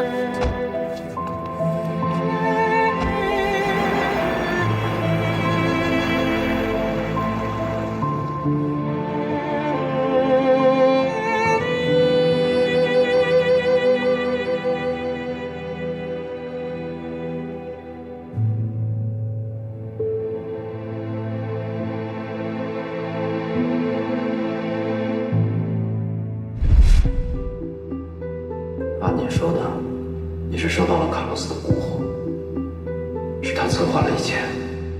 但他说不会出任何问题。那你对你自己的资金账户就完全不掌握吗？都是卡洛斯在帮我处理。那你知不知道，世华公司多次通过自己的银行账户，将大额的人民币转到你的银行账户，后来又将上述资金在不同账户之间频繁划转，直到彻底消失，找不到踪迹。不知道，这些也都是卡洛斯在处理。卡洛斯呢？我现在也不知道他人在哪。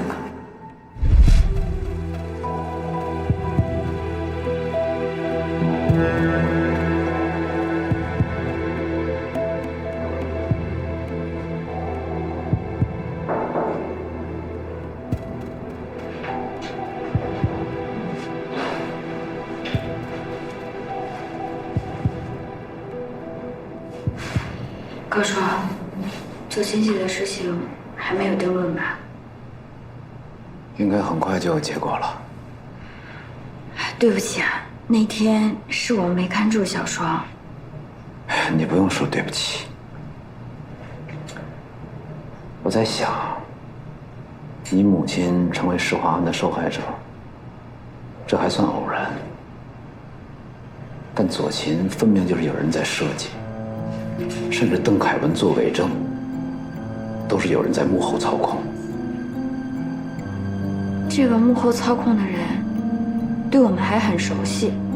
这针对我们的情感弱点下手，试图阻挠、破坏我们的调查，这只能说明我们的调查方向是正确的。其实从龙山大桥一直到现在发生了这么多事情，真的让我觉得有些超乎想象。是的。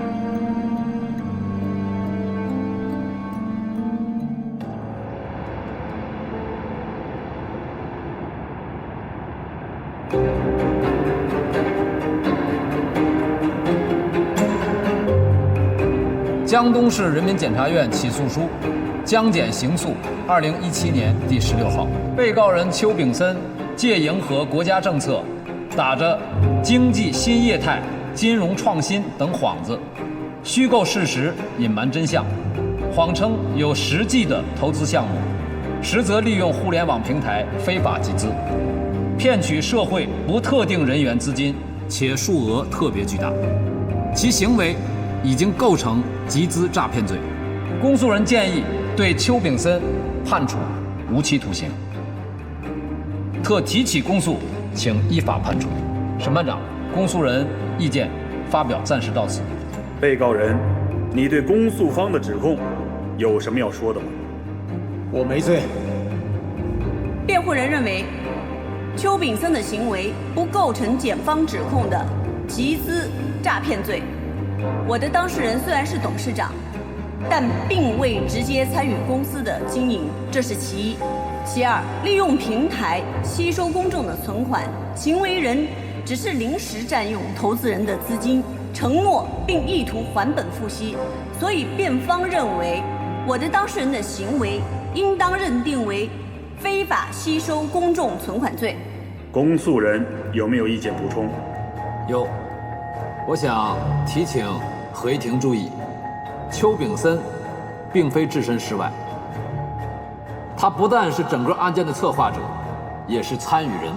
我的当事人利用世华公司所从事的有色金属交易业务，是得到政府批准的，也就是说，其过程中的每一道程序，自始至终都是经过政府的有关部门审核并通过的。相关的材料，辩护人在法庭的调查阶段已经出示给法庭。这些文件恰好证明邱炳森从一开始就是用欺骗的方法协调有关部门，骗取了经营资质。公诉人，我有责任提醒你，你刚才披露的信息非常不准确。世华公司负责这个项目的人是总经理铁力。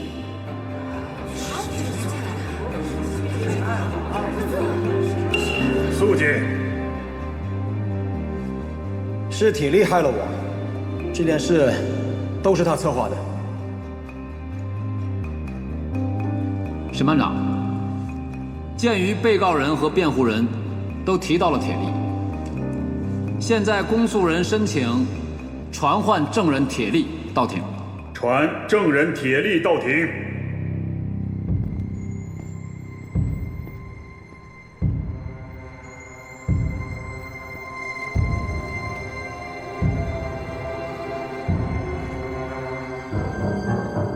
证人铁力，请坐。公诉人可以向证人发问。证人铁力，请问你的身份？世华集团总经理。你有没有参与世华集团的非法集资？没有。我也是受害者。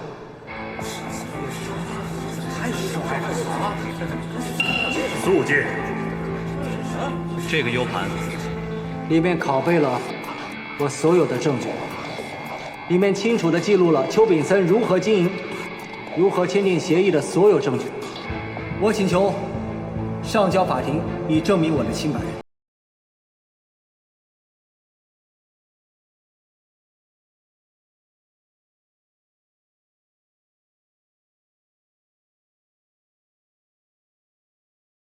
肃静，被告人，请注意你的态度。证人铁力。你说你是受害人，那么我请问你，作为世华公司的总经理，你敢说公司所有的经营行为你全都不知情不参与吗？我是公司的外聘经理，只负责公司的经营。至于公司的财务和项目，都是邱炳森他一个人在掌控，他从来没有和我交流过。换句话说，但凡是赚钱的事情，他从来没有和我说过。你胡说！被告人，你有问题问证人吗？有。铁力，你为什么陷害我？我陷害你？我问你，邱炳森，我加入世华集团以来，一共向公司投入了多少钱？这个有案可查，1000万。那我挣了多少钱？你，法官，公诉人，试问大家，有这样的傻子吗？投入了1000万，却去赚每个月不足2万元的薪水，到最后钱没有挣到，反而把自己陷入了牢狱之灾。我真是脑子进水了。我不是受害者，那谁是受害者？肃静。公诉人有什么要向被告人提问的吗？有。邱炳森，你在世华项目推进过程中，吸纳了大量的社会资金，主要是老百姓的投资款。现在有据可查的总金额是11.4589亿元。这笔钱你是怎么处理的？这不是我处理的，是江东市商业银行行长蓝和培处理的。审判长，公诉人现在申请蓝和培到庭。传证人蓝和培到庭。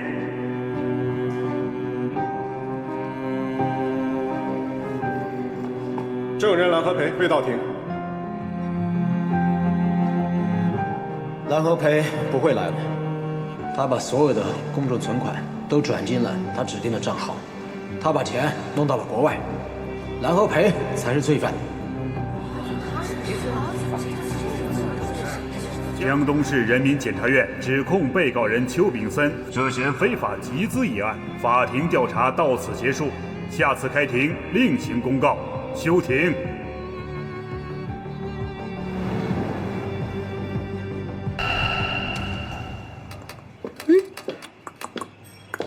爸，哎，他今儿说新的词儿了吗？那叫他你好，你好，说的可好听了。来了。爸，你今儿出去了吗？没有，跟往常一样，叫句花，喝喝茶，喂喂鸟，可有意思了。我叫他你好，拜拜，来了。爸。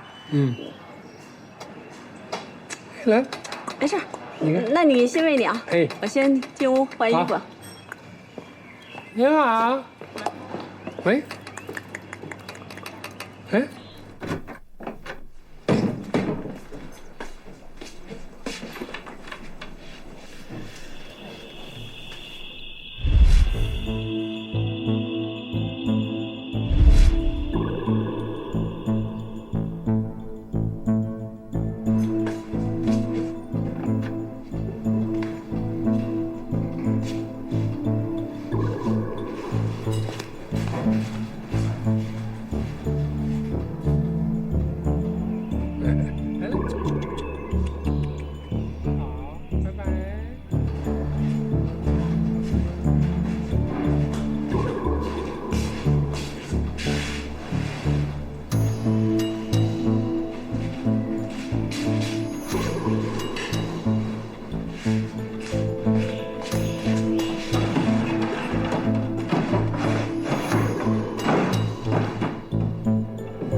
派人去找了，家里没有，银行也没有，问过所有人都不知道他的去向。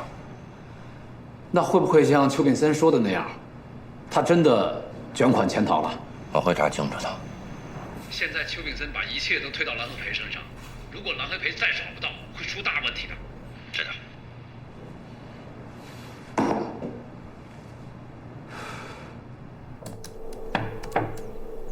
进来。忙着呢。你什么时候变得这么有礼貌了？进我的房间还敲门。哎呀，怎么了？我乖点，你还不适应了？昨天邱炳森非法集资案开庭了，你知不知道铁力作为证人出庭？我一直以为铁力是一个心无城府的纨绔子弟，但今天我发现他变了。我之前就说过的呀，他是被迫的。被迫的，我看你呀是中了毒，中的毒还很深。我倒希望我是他的解药了。你还解药呢？你别把自己搭进去就不错了。无所谓啊，反正我现在50亿申请，你看看吧。以后啊，我再也不用去电视台了。不用去电视台。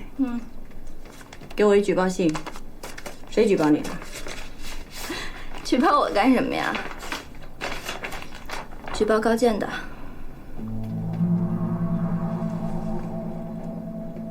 谁这么缺德啊？他这么举报，不是把高进往火坑里推吗？不是，这谁写的？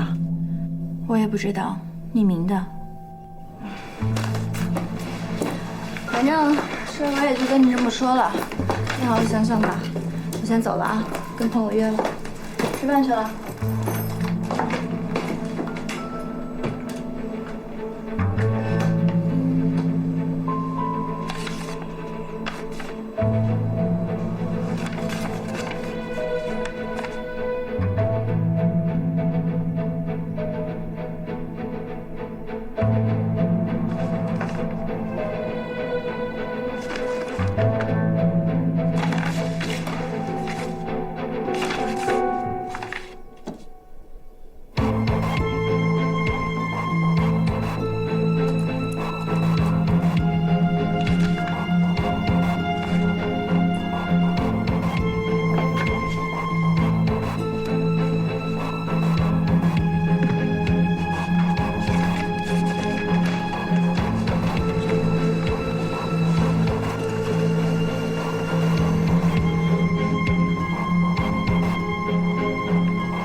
刑侦那边已经调查清楚了，整件事情与你无关，都是卡洛斯的问题。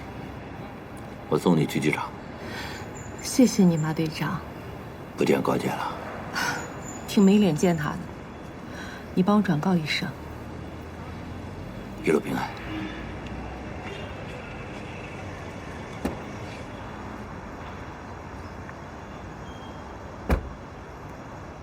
对了，马队长。还有一件事情，帮我告诉双双。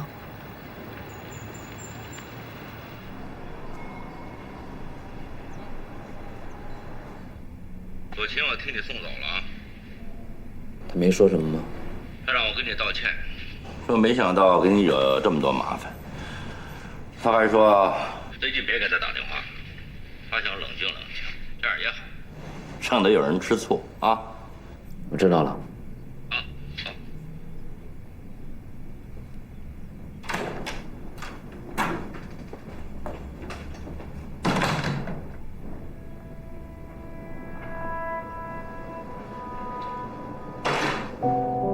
小双，你妈妈托马立行叔叔让我传达给你一句话，就是妈妈永远爱你。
马队，马队，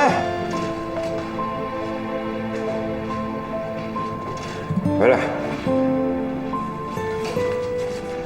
马队，我们收到了一封匿名举报信，有人拍下了铁力与丁红的死有关的证据。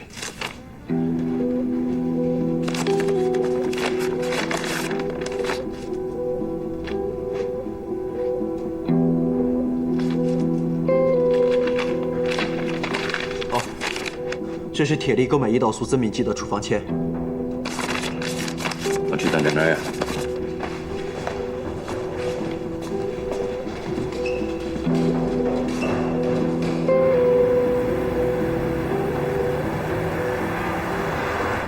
世华非法集资，涉及金额巨大。为了避免资金外流，对投资人造成更大的损失，我们现在务必把相关的所有责任人尽快的抓捕归案。据邱敏森供述，蓝和培才是世华的实际控制人，自己也被骗了，而且邱炳森还涉嫌命案，拒不承认。受害人正是蓝和培的情人孟可清，自己是被蓝和培做局陷害的。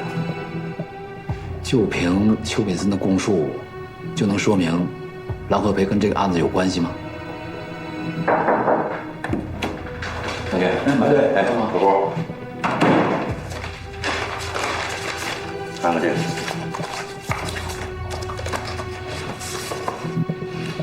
铁力在丁红家门口拍摄的，拍摄照片的日期正是丁红死亡的日期。还有这个，这是铁力在药房购买胰岛素增敏剂的医用处方，增敏剂就是直接导致丁红死亡的直接因素。这么说，是铁力涉嫌杀害了丁红。老马，你不觉得这事儿很蹊跷吗？谁拍的这些照片啊？又是谁把这些寄到你们刑警队的？我正在查呢。现在最关键的是先找到铁力和马涛。我们现在正式向检察院申请批捕。好，我下去。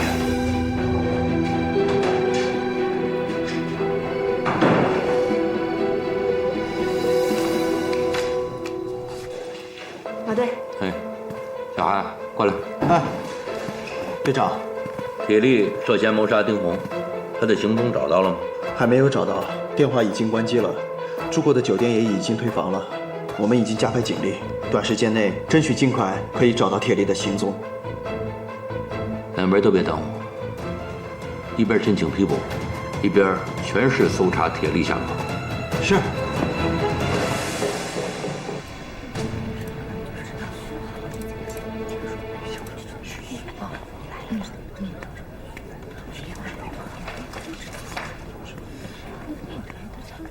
小童，怎么了这是？觉得大家看我的眼神怪怪的。你先看看。啊？你先看看。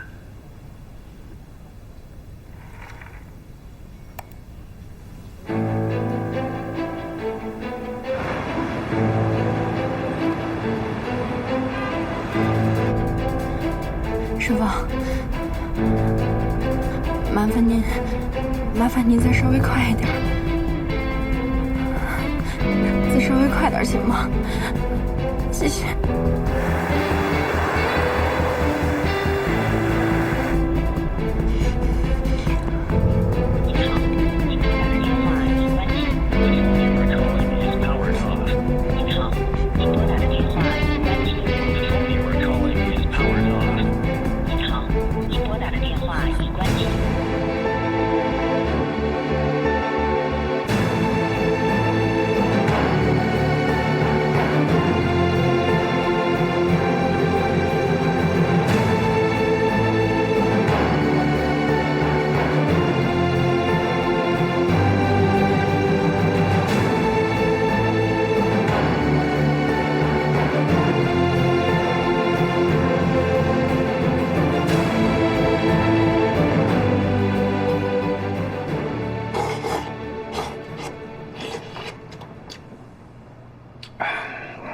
铁力，总这样下去也不是个办法。被他们抓到是早晚的事儿，要不然我们先离开江东，出去躲一躲。俗话说，好汉不吃眼前亏呀。我不走，也不能走。那你到底想怎么办？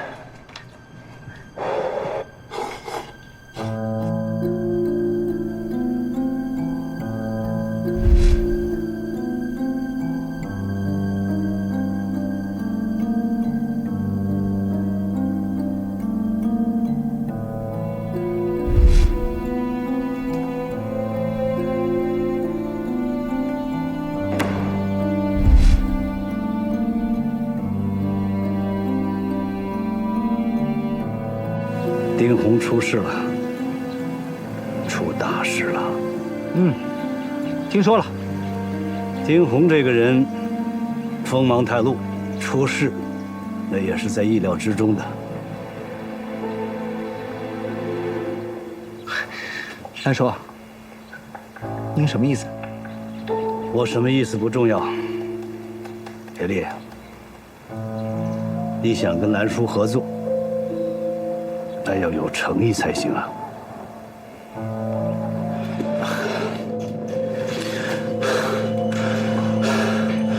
喂，老板，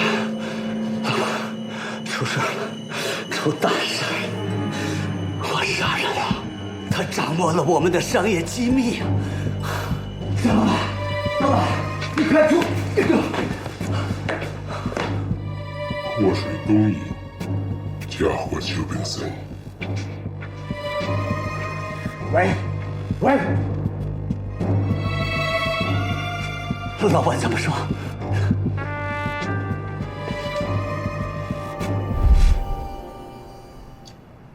从媒体公开的报道看，警方是获得群众的举报资料，才确认丁红的死并非意外。举报资料很详细，有照片，有买药小票。也就是说，我们之前的行动可能是在有人监控的前提下完成的。不可能，我已经很谨慎了。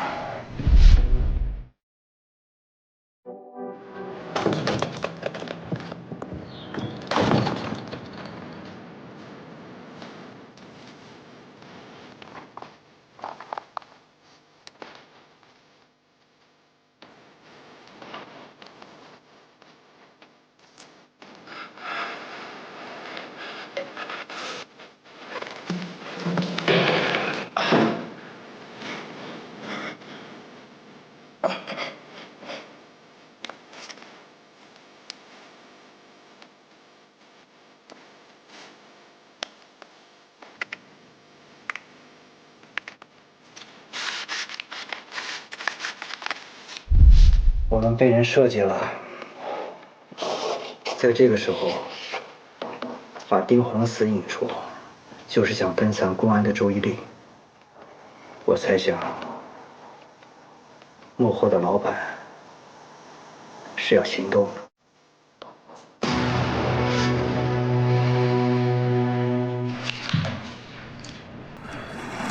举报铁力的证据好详细啊！这回算是有麻烦了。铁力跟高处关系那么好，高处这下就很难抉择了。他一定会处理好的。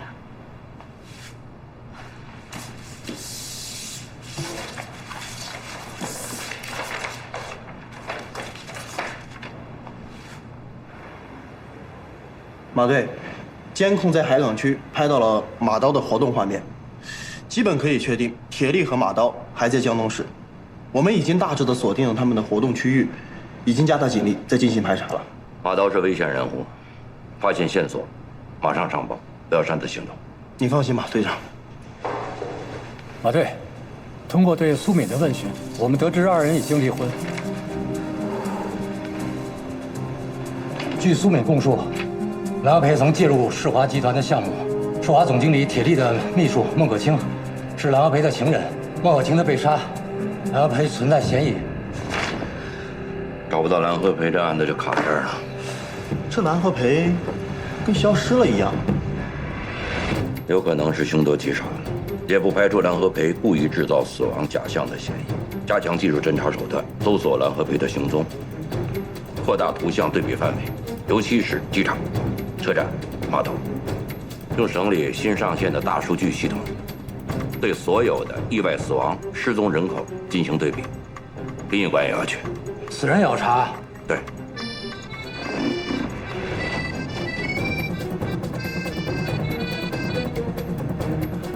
你好，李大夫。好，我马上到。我有事出去一趟。啊，好，去。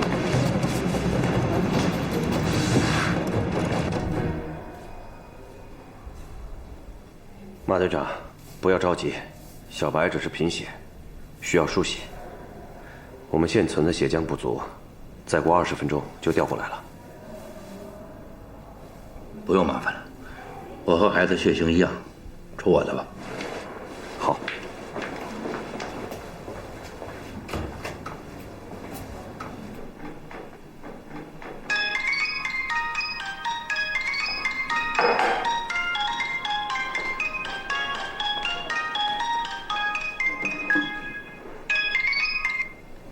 来了吗？陈平，小白情况不好，要输血。你什么意思呢？我现在给他输血，下午有事要回队里，你来医院照顾一下他。老马，我有我自己的事儿，我们还要管到什么时候？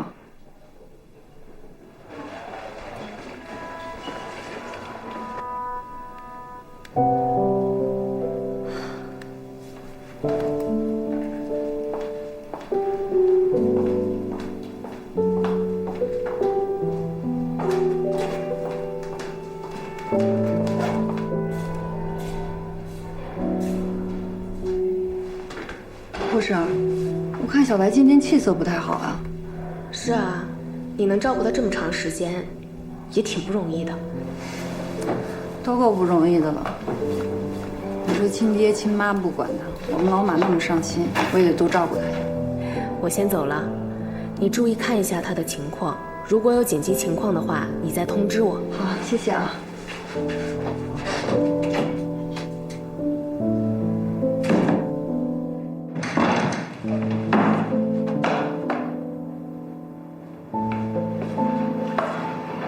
你打电话什么态度啊？我让你照顾照顾闺女，怎么了？什么态度？你怎么知道我没去啊？你什么时候去的？放下电话我就去了。真的假的？你要是不相信我，那你问医生去吧。真去了？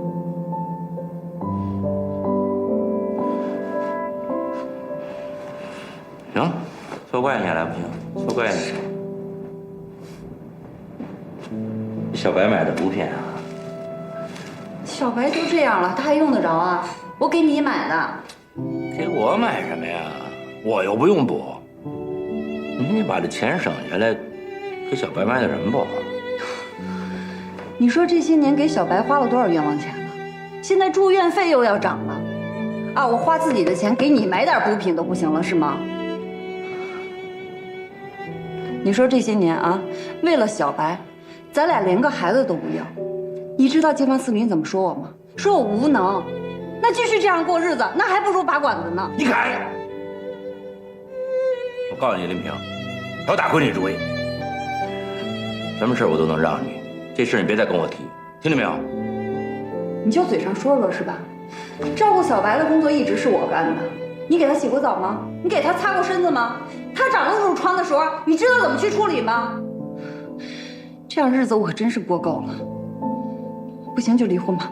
她女孩子，我怎么照顾？行，不跟你吵。以后照顾闺女的事儿不用你去了，行吗？我去，我照顾她，行了吧？欠你的，欠你们家的还不行？你再说一遍，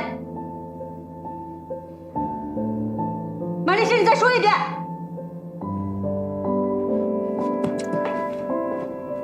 我惹不起还惹不起我。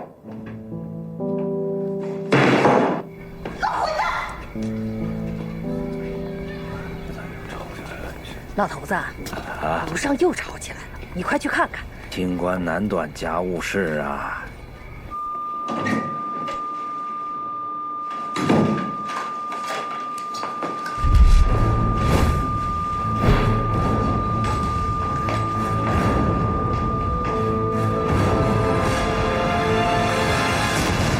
医生。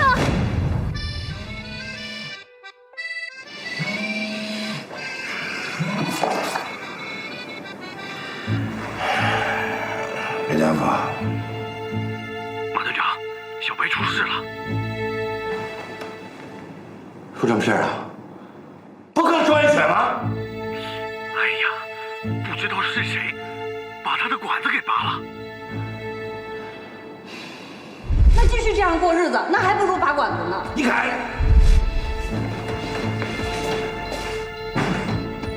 李明，干嘛？你对小白做了什么？啊？小白死了，你知道吗？是不是你拔的管子？我没拔管子。你太恶毒了你！马丽香，你把话给我说清楚！马丽香，马丽香，你给我把话说清楚！给我说清楚！怎么又吵起来了？现在几点呢？你去了趟医院，小白就死了，还要怎么清楚？我不想。告诉你，陈平，这事儿要是真的，我饶不了你。这么早，怎么摊上这么个邻居？哎呀，太过分了！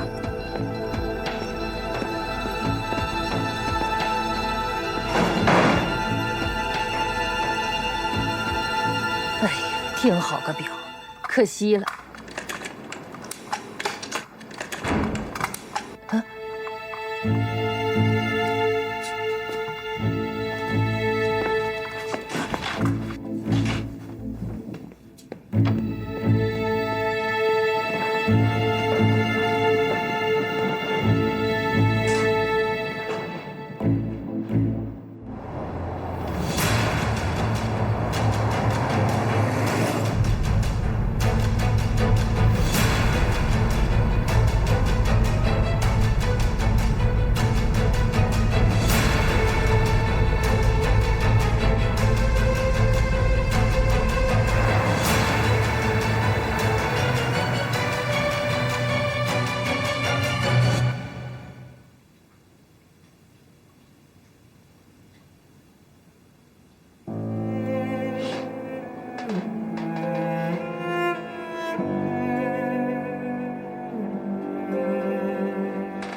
马队长，您节哀呀！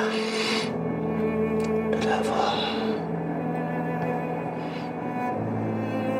你们怎么能这么踏实？会出这样的事故？马队长，这不是医疗事故。我们医院规定，每2个小时查一次房。凌晨2点，一切都还很正常。昨天还有谁来看过小白？除了你太太，没别人了。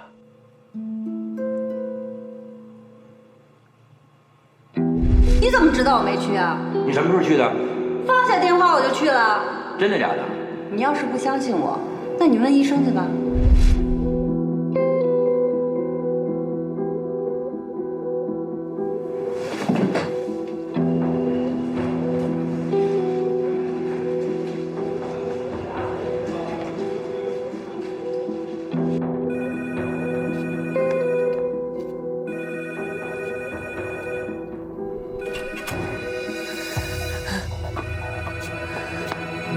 小平，他杀人了！杀人了！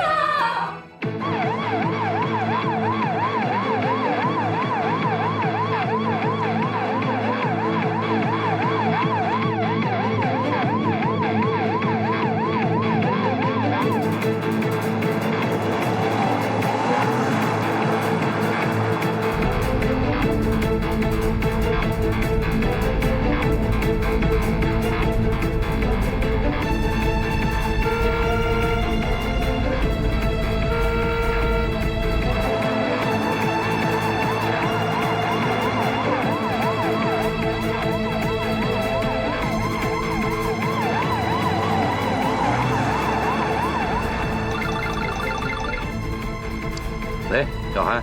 喂，马队，我们接到群众举报，说您家小区发生了命案。你在哪儿？我们现在马上快到了。保护现场，我马上到。好，我知道了。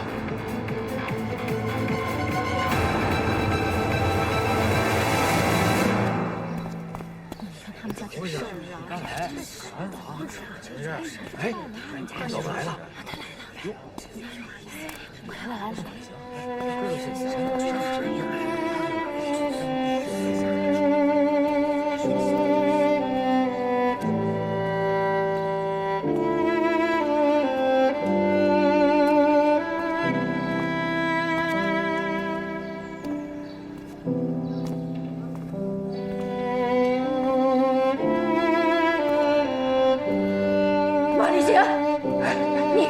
大德的，你个爱钱刀的，你不得好死！别喊了啊！马队，好了啊，消消气，消消气。习惯身子了啊！好了。是不是只有我一个人的痕迹？是的，门锁没有被破坏，没有暴力侵入，没有第三个人的痕迹。犯罪现场已经勘验结束，我们在阳台发现了一件你常穿的衣服，上面有血迹。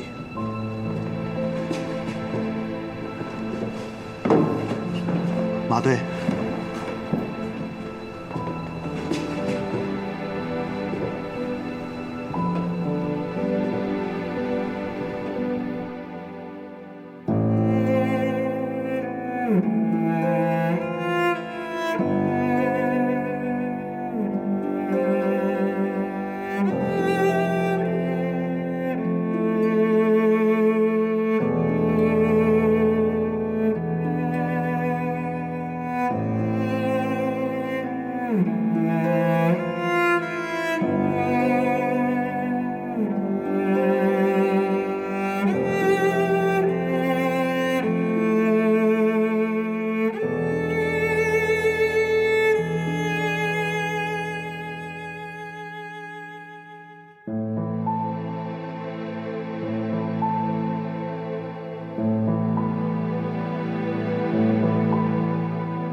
这根本不可能是马队做的。可这视频上就是马队啊！哎，马队，局长，把他带回去！马队，这是谁拍的？现场权证。现在公安局申请检察院介入侦查，大家赶紧抓紧时间看卷宗。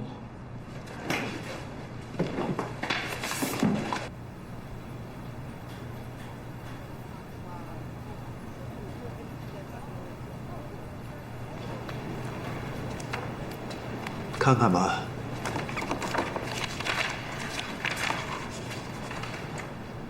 衣服上除了马队的指纹就没别的了。没有了，而且那把刀上也只有马队和嫂子的指纹。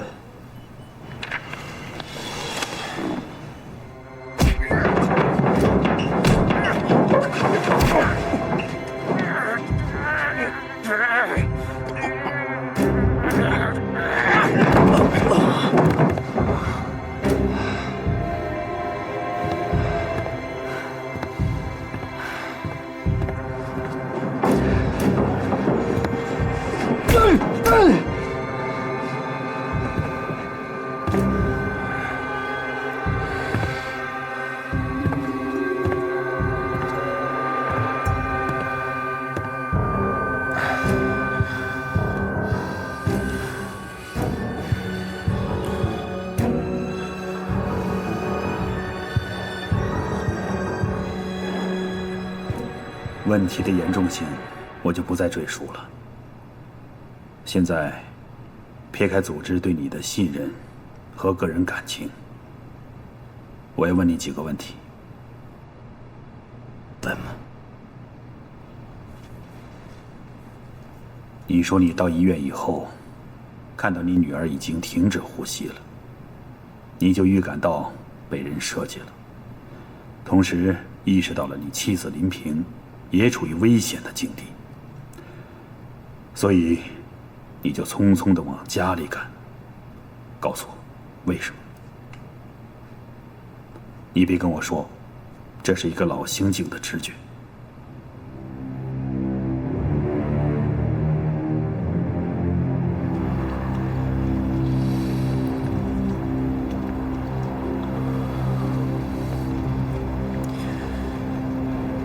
不管什么原因，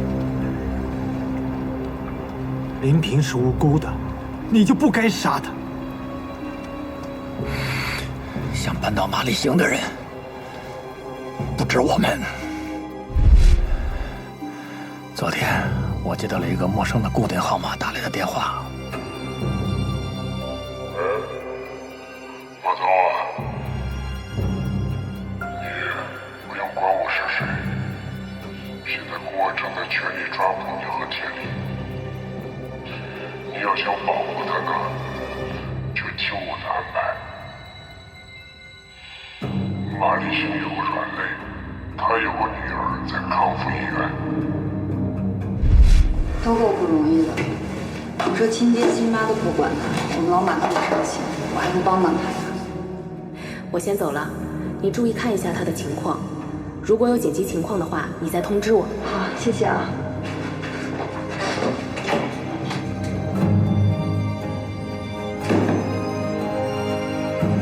当天下午，我按他说的赶到了康复医院，看到马立行的老婆正在照顾一个小女孩。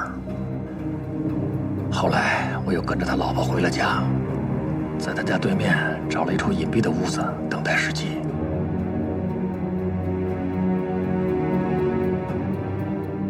到了半夜，我又返回医院，搬了小女孩呼吸机的管子。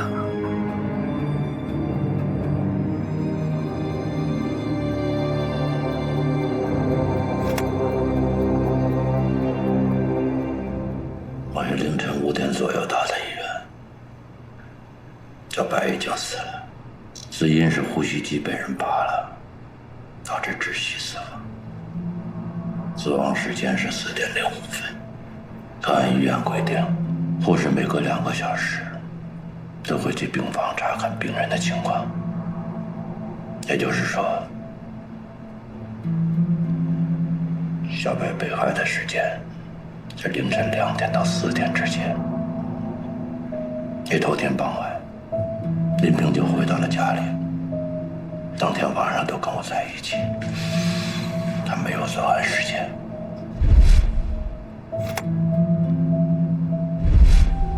我觉得我被算计了，就让医院保护好现场，回到了家里。可林平被害。既然你已经赶到了案发现场，为什么还要突然逃跑？我没有逃跑。林平去医院看望小白，紧跟着小白被害，我又冤枉了林平。临回家之前，跟他大吵了一架，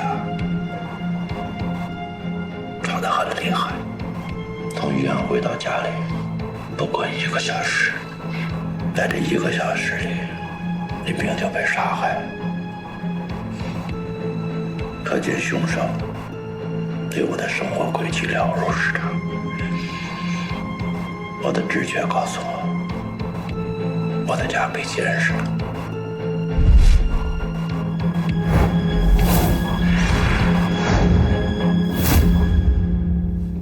马队，马队，马队！马立行跑了！快，快追马队！快！马队！马队！马队长！马队！马队！别为难兄弟们了！马队！马队！你老子近点啊！让开！事发突然，我想不了这么多，我只想抓住凶手。那这个人究竟会是谁呢？没看清楚，但我敢肯定什么的。给我打电话的人非常了解马立行的生活轨迹，只有拖住他，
马立行，咱俩结婚几年了？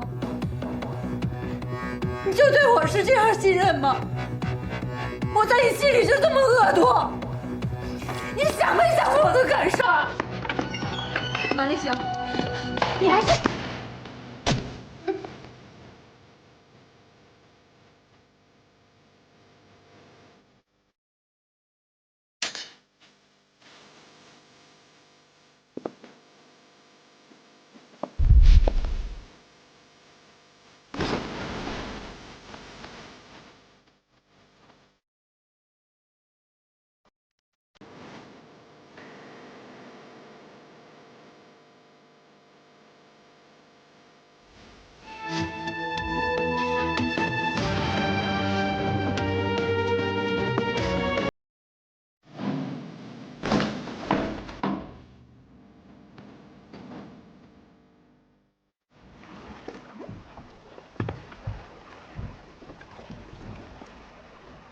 之前的电话也是他，那我父亲的死肯定跟他有关系。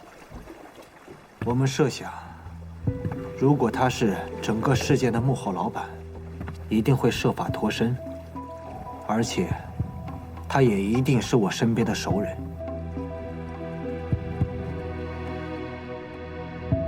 我在登记铁力，马刀为救铁力，就铤而走险，目的就是搬出我们。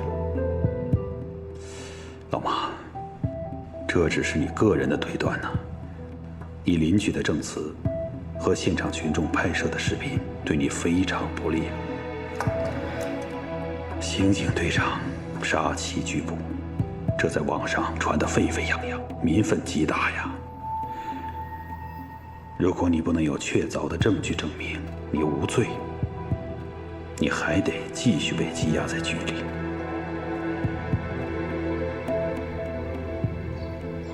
马立行啊，是倒插门的女婿，他现在住的房子还是老林家的房子。人要不是他杀的，他跑什么嘛？对呀。我们已经申请检察院提前介入，配合我们调查取证。媒体全程监督，尽快查清事实。对这个决定，你不想说点什么？没有，我相信所知，也相信我自己。相信自己什么？直觉。